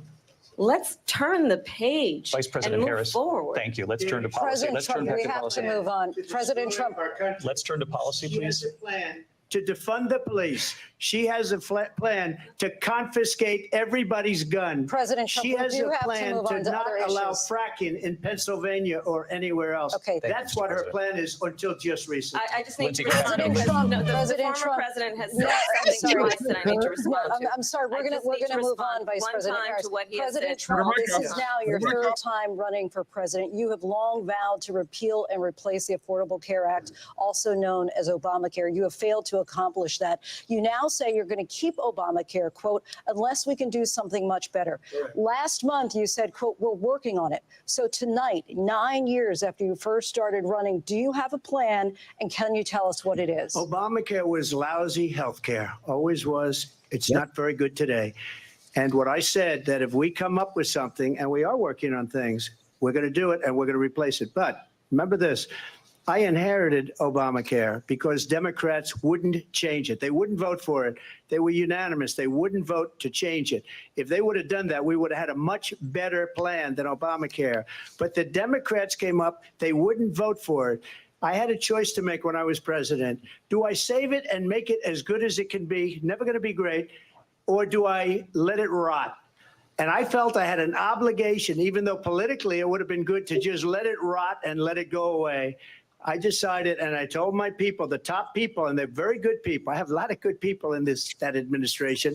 We read about the bad ones. We had some real bad ones too, and so do they. They have really bad ones. The difference is they don't get rid of them. But let me just, I had a choice to make. Do I save it and make it as good as it can be, or do I let it rot?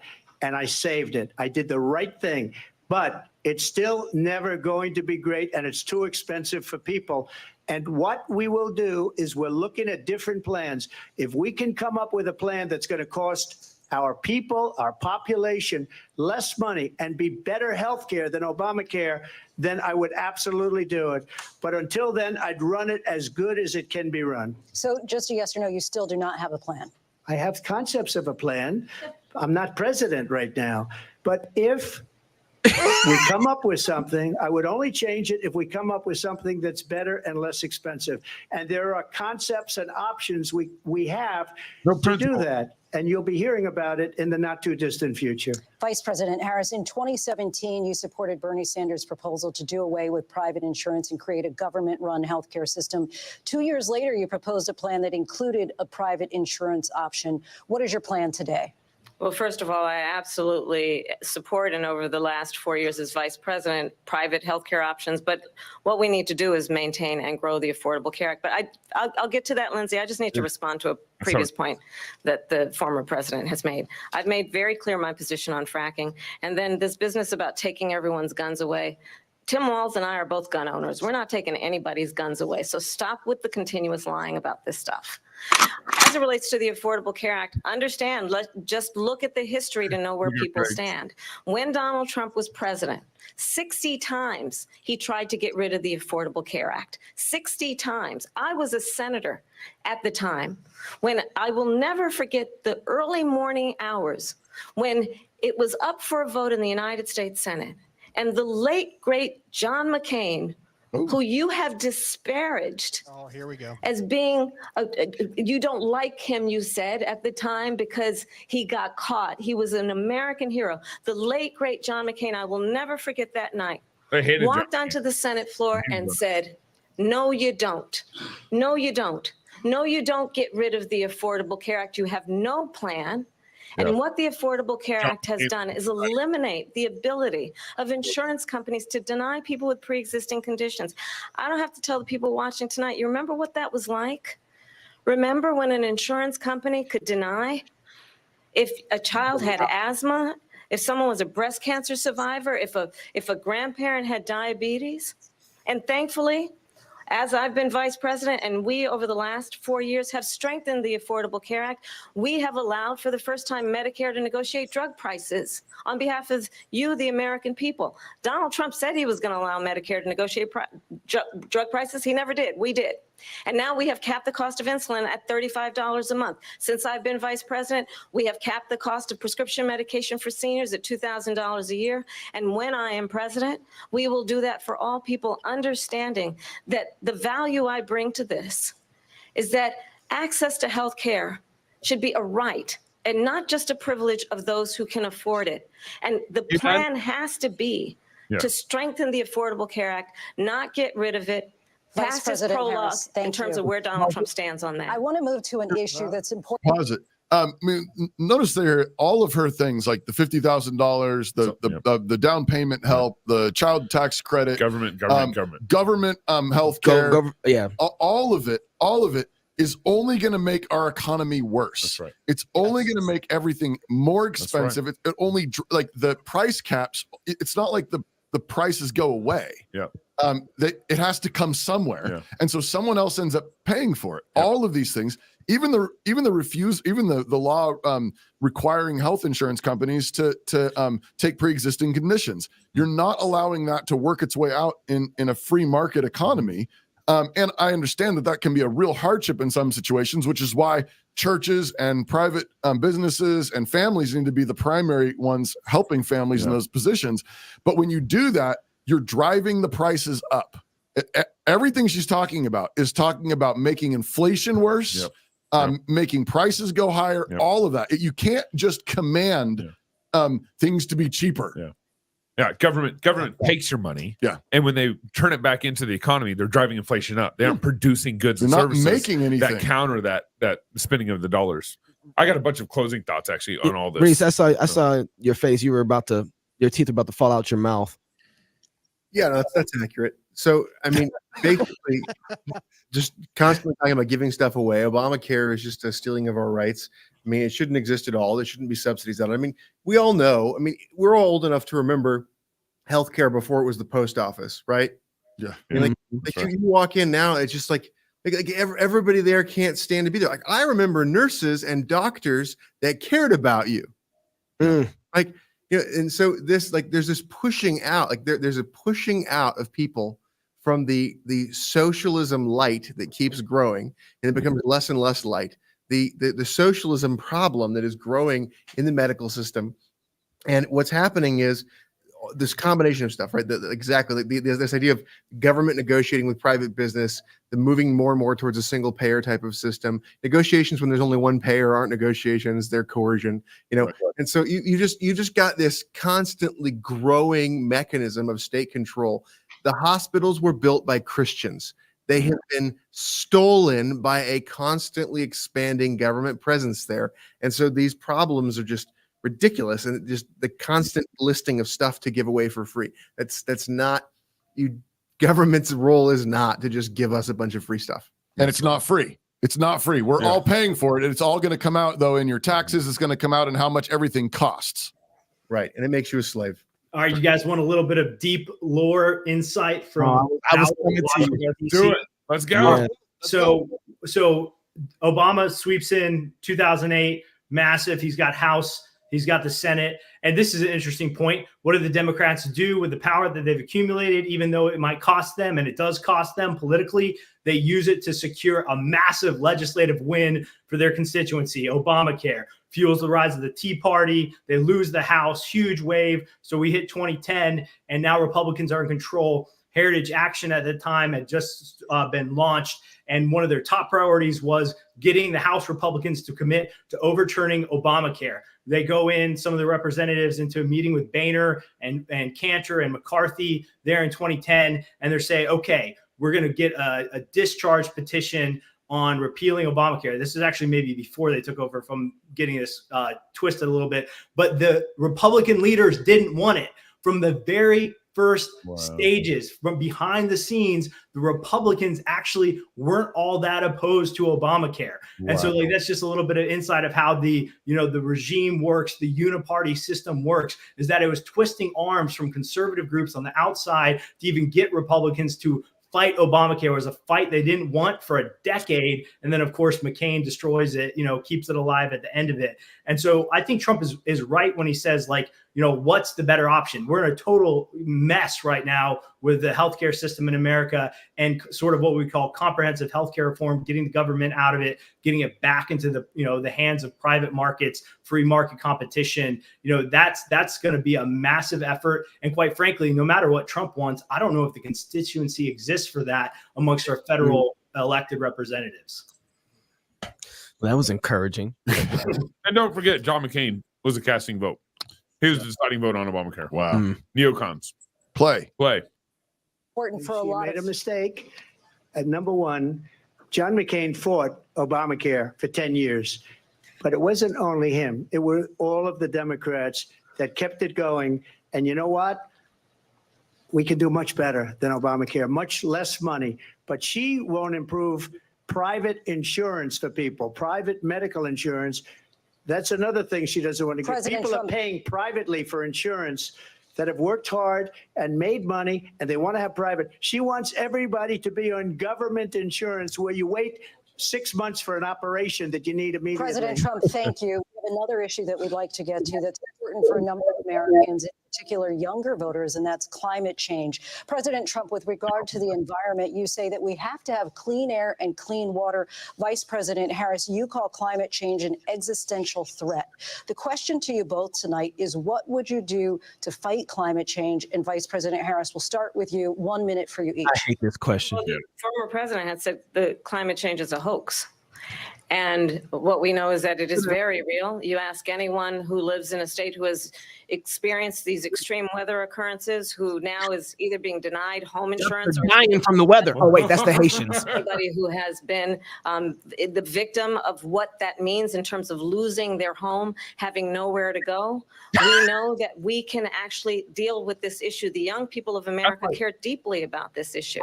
And I am proud that as vice president over the last 4 years, we have invested $1 trillion in a clean energy economy, while we have also increased domestic gas production to historic levels. We have created over 800,000 new manufacturing jobs while I have been vice president. We have invested in clean energy to the point that we are opening up factories around the world. Donald Trump said he was going to create manufacturing jobs. He lost manufacturing jobs.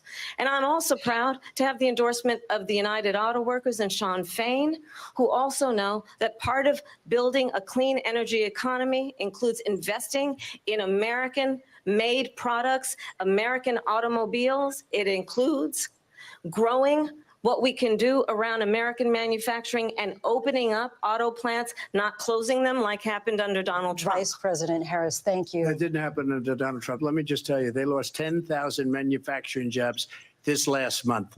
It's going, they're all leaving. They're building big auto plants in Mexico, in many cases owned by China. They're building these massive plants, and they think they're going to sell their cars into the United States because of these people. What they have given to China is unbelievable, but we're not going to let that. We'll put tariffs on those cars so they can't come into our country, because they will kill the United Auto Workers and any auto worker, whether it's in Detroit or South Carolina or any other place. What they've done to business and manufacturing in this country is horrible. We have nothing because they refuse. You know, Biden doesn't go after people because supposedly China paid him millions of dollars. He's afraid to do it. Between him and his son, they get all this money from Ukraine. They get all this money from all of these different countries. And then you wonder, why is he so loyal to this one, that one, Ukraine, China? Why is he? Why did he get $3.5 million from the mayor of Moscow's wife? Why did she pay him $3.5 million? This is a crooked administration, and they're selling our country down the tubes. President Trump, thank you. Thank you. We'll be right back with closing statements from both of our candidates. An historic night, this ABC News presidential debate from Philadelphia. Back in a moment. We got popcorn ready. Yeah.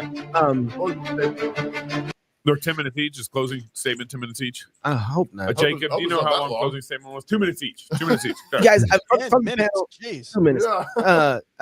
From the panel, is there anything you guys want to add before they come back for their closing statements? I see, William, you're gearing up. I'll start with you. I got a bunch for closing. I mean, look, I'll just say I hear the Trump's closing statement is good. But look, I mean, all Kamala had to do was perform better than the under-medicated husk of Joe Biden. It's a low bar to clear. I think at this point in the debate, we can say she cleared it. But you know what? I think Trump did just fine, especially for 3v1. I don't think this moves the needles with undecided voters in swing states that matter. The media will salivate it over it. That's not going to change things. So I think that's where it stands right now. You could essentially call it more or less a tie. Do you think there's going to be a second debate, William? I hear that Kamala's already asking for one, so I'm not sure. I mean, it's September. We've got we've got 2 months to go, so that puts us probably sometime in like October for a debate. I don't know if Trump's going to want to give it to her, particularly after a format like this. We'll see. I think she needs a second debate. Greg, what do you got? I was just wondering, can you guys hear me? Oh, yeah. Yeah. Okay. Yeah, I was just wondering, maybe ask some of the panel too. Do you think it was on purpose that he keeps referring to her as Joe Biden and Joe Biden? And I mean, it seems like he brought his name up more than Kamala's. Maybe William can answer that. Do you think that was on purpose, or do you think he was just been so focused on Biden, it's just natural slip? Well, I would think that would be intentional, right? I mean, it's amazing that Kamala is acting like she's not been the vice president of the United States for the last almost 4 years now. So I think Trump is right to present to the American people that he's running against Joe Biden's record and Kamala Harris's record. So I hope and think it was intentional and probably useful. Cool. No, I absolutely think that was the case. I mean, that's what she has to. I was thinking about this before the show started. She has to admit that what they did was good. And so if that's the case, then she has to bring on and say, this is going to be the next level of what we think is good. So she has to, say, hey, and he knows that. And so he's cutting it off at the legs to say, hey, if you like this, if you think the last 4 years have been amazing, have been phenomenal with Joe Biden, you're going to get Joe Biden 2.0 with her. So I agree. I think that's very intentional. David, you're sitting up there looking like you are holding it in, bro. What is up?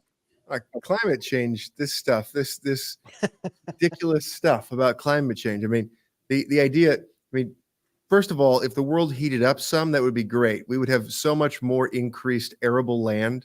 I mean, Canada would be useful, and so would Russia. like all of a sudden, Siberia becomes a useful territory. The Chinese can conquer it, And so this whole thing. Also, when ice melts, it takes up less space. So the rising sea thing, I don't know.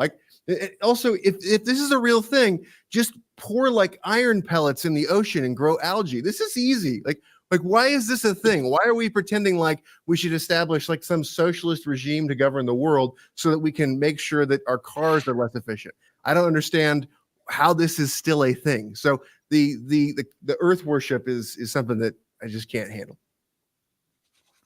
I like it when there are things that David can't handle. Yeah. It makes everything more fun and interesting.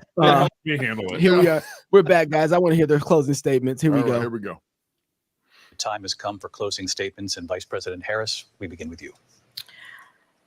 So I think you've heard tonight two very different visions for our country. One that is focused on the future, and the other that is focused on the past, and an attempt to take us backward. But we're not going back. And I do believe that the American people know we all have so much more in common than what separates us. And we can chart a new way forward.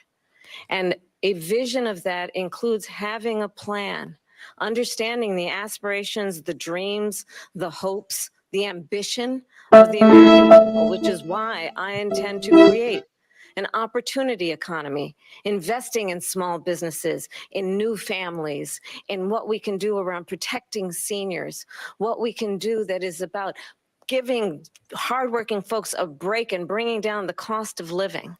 I believe in what we can do together that is about sustaining America's standing in the world and ensuring that we have the respect that we so rightly deserve, including respecting our military and ensuring we have the most lethal fighting force in the world. I will be a president that will protect our fundamental rights and freedoms, including the right of a woman to make decisions about her own body and not have her government tell her what to do. I'll tell you, I started my career as a prosecutor. I was a DA, I was an attorney general, a United States senator, and now vice president. I've only had one client, the people. And I'll tell you, as a prosecutor, I never asked a victim or a witness, are you a Republican or a Democrat? The only thing I ever asked them, are you okay? And that's the kind of president we need right now. Someone who cares about you and is not putting themselves first. I intend to be a president for all Americans and focus on what we can do over the next 10 and 20 years to build back up our country by investing right now in you, the American people. Vice President Harris, thank you. President Trump. So she just started by saying she's going to do this, she's going to do that, she's going to do all these wonderful things. Why hasn't she done it? She's been there for 3.5 years. They've had 3.5 years to fix the border. They've had 3.5 years to create jobs and all the things we talked about. Why hasn't she done it? She should leave right now, go down to that beautiful White House, go to the Capitol, get everyone together and do the things you want to do, but you haven't done it and you won't do it because you believe in things that the American people don't believe in. You believe in things like we're not going to frack. We're not going to take fossil fuel. We're not going to do things that are going to make this country strong, whether you like it or not. Germany tried that, and within 1 year, they were back to building normal energy plants. We're not ready for it. We can't sacrifice our country for the sake of bad vision. But I just ask one simple question. Why didn't she do it? We're a failing nation. We're a nation that's in serious decline. We're being laughed at all over the world. All over the world, they're laughed. I know the leaders very well. They're coming to see me. They call me. We're laughed at all over the world. They don't understand what happened to us as a nation. We're not a leader. We don't have any idea what's going on. We have wars going on in the Middle East. We have wars going on with Russia and Ukraine. We're going to end up in a third world war, and it'll be a war like no other because of nuclear weapons, the power of weaponry. I rebuilt our entire military. She gave a lot of it away to the Taliban. She gave it to Afghanistan. What these people have done to our country, and maybe toughest of all, is allowing millions of people to come into our country. Many of them are criminals, and they're destroying our country. The worst president, the worst vice president in the history of our country. President Trump, thank you. And that is our ABC News presidential debate from here in Philadelphia at the National Constitution Center. I'm Lindsay Davis. And I'm David Muir. Thank you for watching here in the U.S. and all over the world, and from all of us here. You can guys can cut. So I got a number of closing thoughts, but I want to hear from the panel first. Yep, let's go. I want to give them the chance to give their closing thoughts about the whole debate. Oh, well, that is uncaused for, Gabe. Davis, you've probably spoken the less. So at least I'm going to give you the opportunity to go first, and then we'll go Davis, Greg, David, and then Wolf. Listen, overall, I think a couple of things stood out to me. I think the debate was essentially a tie. I think Vice President Harris did what she needed to do as far as meeting a very low bar. But there's other takeaways. This is a biased media. This was not well moderated. They only fact-checked President Trump, not Vice President Harris. So moving forward, debate formats are something Trump needs to think about. He's going to do it. Again, I don't think this made a huge difference. I think Trump didn't take the bait despite personal attacks, which I think was a positive. But I think the bigger question we have to ask ourselves as Christians, as a nation, as we think about what we just heard and what went on, one is, listen, if we understand the history of the progressive movement, if we understand the history of relativism, moral relativism, all of that, we see that there was one person on the stage tonight who clearly did not care anything for the truth. It was about accomplishing an agenda. And that's a consequence of our nation. We are seeing flawed people running for office because our churches have failed and we as a nation are failing. So the people deserve leaders that are flawed. I do think one side in this debate, I think Vice President Harris just had no even modicum of shame for sticking to the truth or spreading lies or going back and spreading old lies, looking for those sound bites. So biggest takeaway is I think it's overall a tie. I think there was red meat for the base on both sides. I was glad President Trump didn't take the bait. He was strong on immigration. That was a good point for him. But overall, I don't think it moves the needle very much. Greg? Yeah, I have to echo what Davis said, as well as what William said earlier. Same thing, 3 verse 1, like William was saying. Let's remember too that in those debate negotiations, they take out the audience, because probably the audience is one of the biggest positives for Trump. That in studio reaction, he does so well in front of people. So you have the media only correcting, fact checking one person. You have no studio audience, right? All these things, to where they really are trying to push a narrative and be one-sided. I think for independents, that 30% in the middle, I don't know if it moves the needle, just like William said. I would say this, though, Trump's a populist candidate. I think personally we saw him flip on Amendment 4 in Florida because he saw the outrage from his right flank of abolitionists and voters and said, okay, well, no. And look in the Old Testament, God used populist kings. They weren't the best all the time to accomplish his will. So I'm encouraged. If Trump wins, I think stay strong. I think we can still get some things done that we need to do at the federal level, as long as we have a voice and we stay active in that and stand on godly principle. While we're going over to William, we got about 4,000 people streaming live, and I'd love to hear in the comments, who do you think won or lost, or I'd love to hear those comments. Go ahead, William. Yeah, well, so first I want to say I'm surprised that the moderators didn't get a chance to give closing statements themselves. You better say that was good. That was good. I've been sitting on that one for a while. But honestly, I think the moderators made a crucial mistake when it comes to executing presidential debates. They inserted themselves into it, and they've made the story about them. A lot of the media headlines, as much as it will try to spin for Kamala, will also be focused on the moderators, which quite frankly is a disservice to the American people, and a reminder that no matter how much you might think you hate journalists, you don't hate them enough. Amen. Now on to Kamala, in particular her closing statement.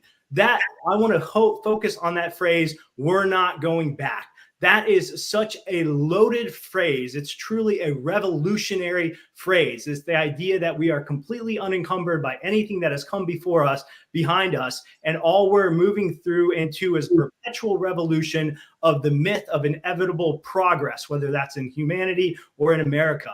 Quite frankly, though, Kamala, what does it mean? Where are we going to? I have no idea. If you're driving the bus, I have no idea if you even have a map or a plan to take us to your opportunity economy. She got let off the hook over and over again. She wasn't pressed on the border. She wasn't pressed on the economy. She wasn't pressed on some of the most radical positions that the Democrats hold, including transgenderism, what's happening in our nation's schools with the radical LGBT agenda, students being taken away from their parents. She wasn't questioned about the pro-life protesters who are being prosecuted under the FACE Act, and a grandma facing 7 years in jail. So they ran cover for her. I think Trump nailed it in his closing statement, saying, why hasn't she done this already? I've said this before, and I'll say it again. The American people are faced right now with what's called an A-B test. You got A for 4 years. You got B for 4 years. Which one do you want for 4 more years going forward? I think that choice is clear. We'll see what the American people have to say, particularly in the swing states with the Obama-Trump voters.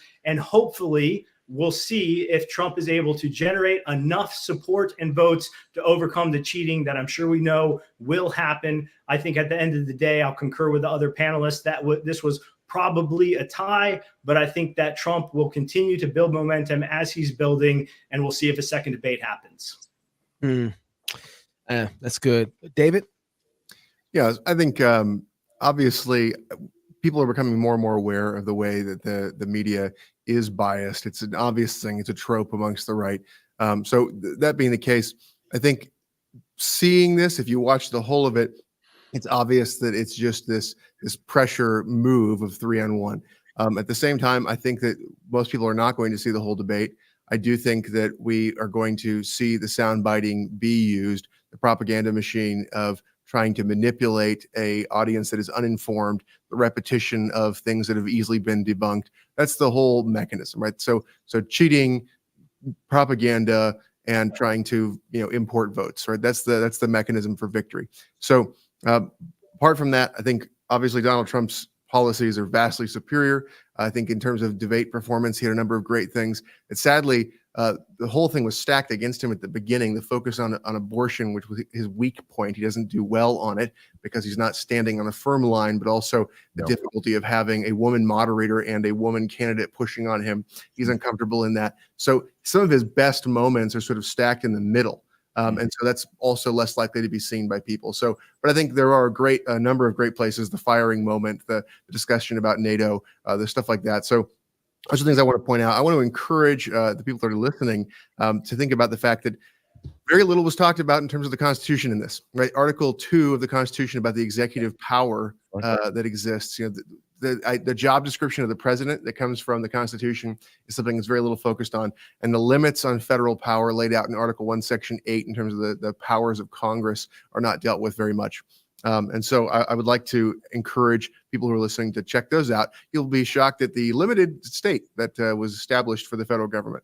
In addition to that, I really do think, again, Exodus 18:21 lays out the biblical set of standards to be considered for who to vote for. And the text simply reads, "Moreover, you shall select from among all the people able men such as fear God, men of truth, hating covetousness, and place such over them to be rulers." And so I would encourage everybody to think about those qualifications laid out in the Word of God for civil magistrates. It's a shame. And that debate's happening next week. I'm looking forward to that one. We can put that together. That's Ned. You got to put that one together, Gabe. All right. Gabe, you said you had a bunch of stuff on your piece of paper. You got a sermon for us? So first of all, we are like in this postmodern debate. You said that like 3 or 4 times. We're so far from anyone pointing to any sort of absolute truth in debate. Right. Yeah. And so this is like mud wrestling. It's just mud wrestling. It's just, I'm for 15 weeks abortion. I'm for 8 months abortion. It's just like, who cares? There's no truth to be able to figure that out. Yeah, it's exactly. It's really childish, these kind of debates. Secondly, this is where I think Trump failed. You don't debate, but this he fails there because he's a postmodernist. You don't debate within their framework. You don't debate within their, set of standards, within their worldview, within their, is Obamacare a legitimate form of, healthcare or not? Once you debate within their framework, you've lost. And so many times Trump got pulled into debating within Kamala's framework, talking about Obamacare, talking about child tax credit, talking about climate change, like all those things. You're just jumping right into their framework, and you're going to lose. You can't. You have to appeal to something higher in the debate, and that's why you ultimately got to appeal to Jesus Christ. Now, there's really 3. The war stuff, all that stuff is, I think, important conversations. But I think that is still pretty foreign to Americans, meaning that what's happening over there does not affect us as much over here. The things that really affect us over here are the discussion on inflation, the discussion on abortion, and the discussion on the economy. Those are the things that affect us here. Immigration. Yeah, let me add that too. But even then, it's this postmodern debate. We're talking about abortion. There's no standard there. There's no definition of what is life. There's no definition. Trump multiple times should have said, if abortion's not murder, then sure, Kamala, you can be a man. There's multiple ways to tie the lunacy of 9-month abortion. He did a pretty good job a little bit on the kind of the 9-month stuff. I think you're assuming that the rest of the audience can think. Follow that argument. Yeah. Fair point. And then you talk about inflation. This is where Trump is jumping inside that liberal framework, her framework, not a principled framework, where they're talking about inflation. And Trump's response is, I'm going to lower taxes and I'm going to raise tariffs. And don't forget that both Trump and Kamala passed stimulus bills in their administrations. In fact, Trump passed $5 billion in stimulus packages. Kamala only passed, I think, $2 or $3 trillion. So Trump, if anything, is more responsible for inflation.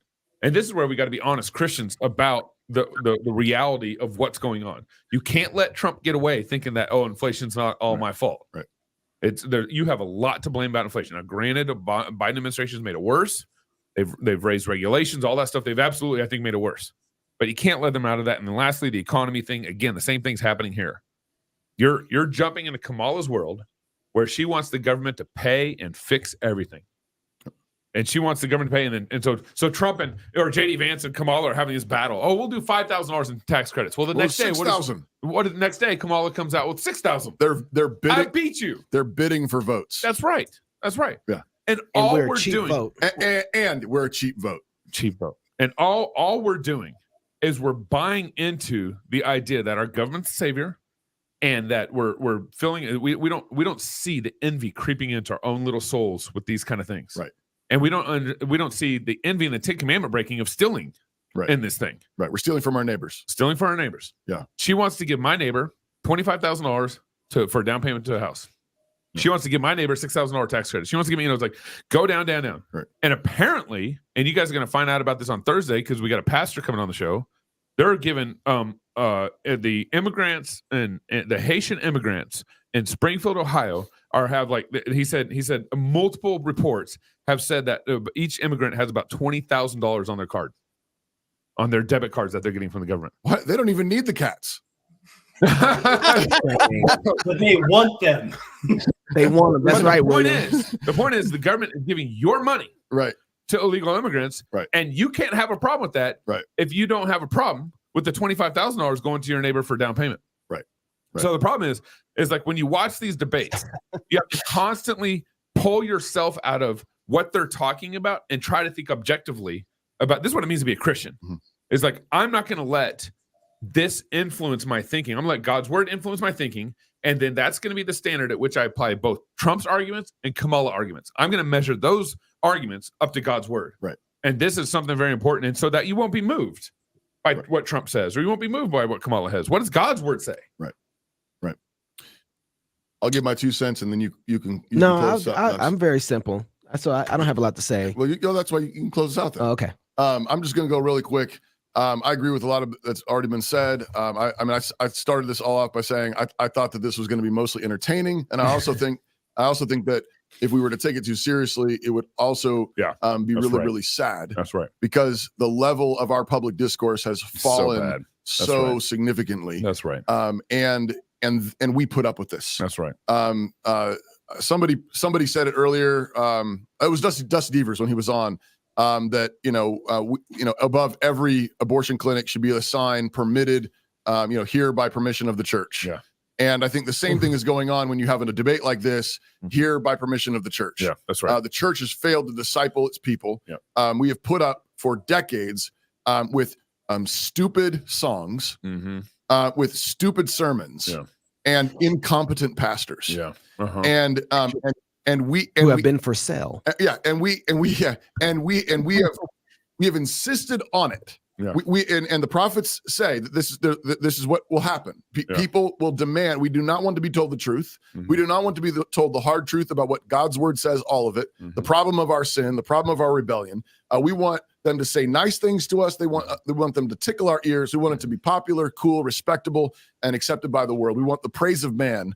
And we live by that rather than the fear of God. That's right. And so we have asked for this, and so we've been given it. We deserve this kind of debate. Exactly. It's postmodern mush. So on the debate itself, I think the closing statement, I think, probably was maybe Trump's strongest point. I think he should have been saying, "Why haven't you done this?" Yeah, the entire debate. That was a little bit of a miss. I'm glad he got to it at the end and he pressed it hard.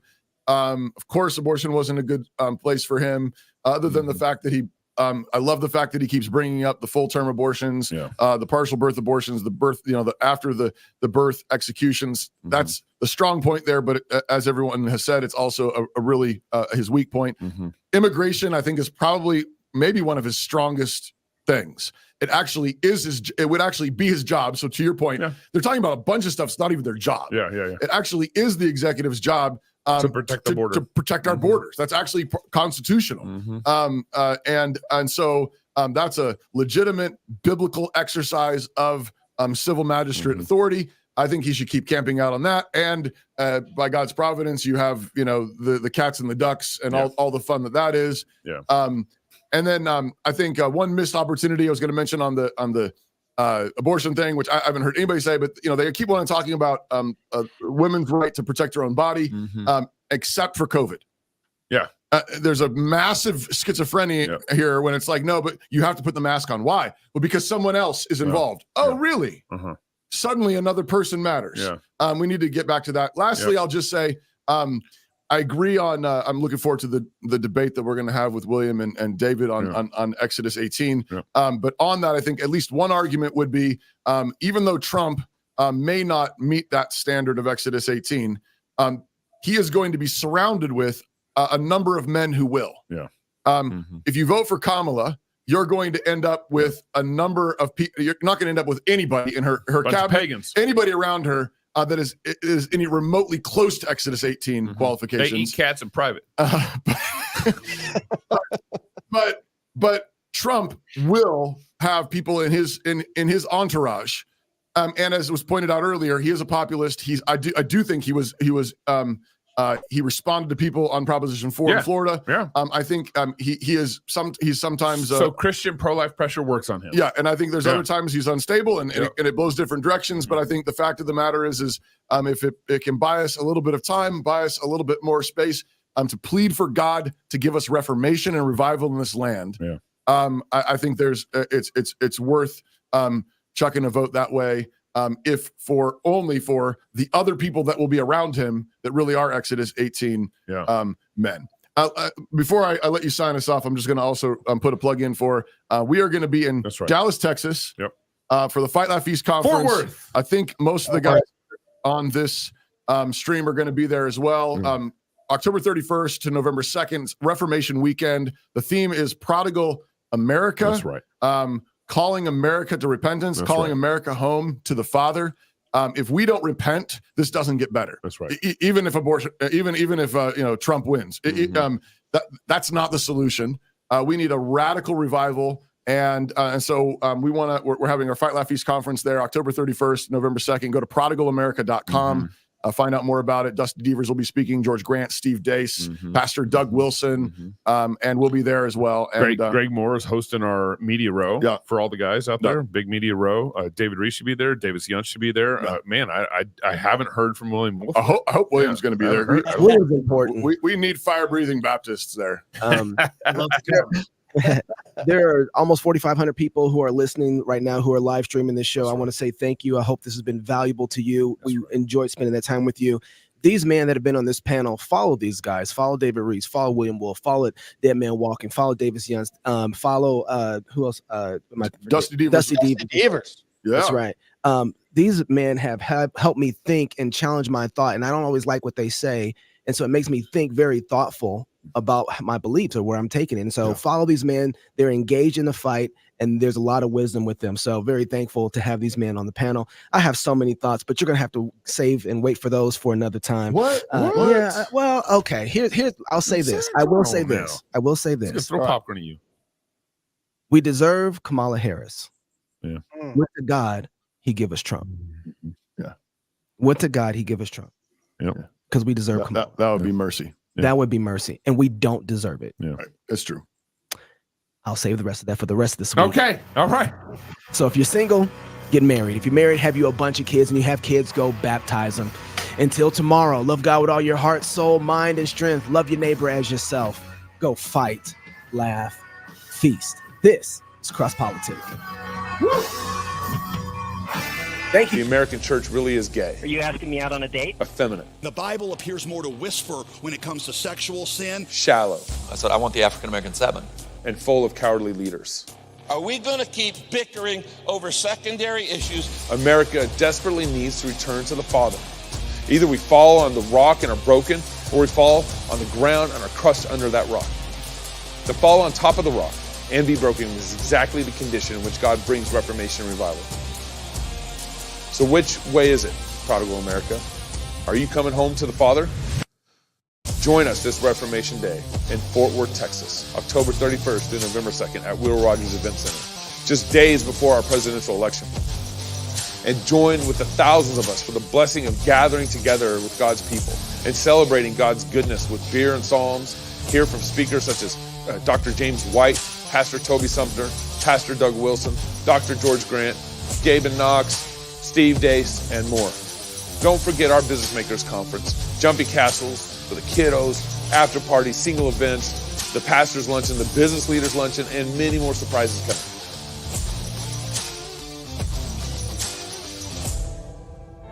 America has squandered her inheritance far too long. It's time she repents and returns home to her father. Fight, Laugh, Feast presents Prodigal America. America is a country that was founded for the purpose of allowing Christians to do their duty before God and not to have their consciences ruled by the doctrines and commandments of men. Reese Fund exists in order to see the 10 Commandments properly applied, not just as a plaque on the wall, but to actually be used in business as though they're commandments from God that we're supposed to obey. Our goal is to find businesses and to buy them and to build them up.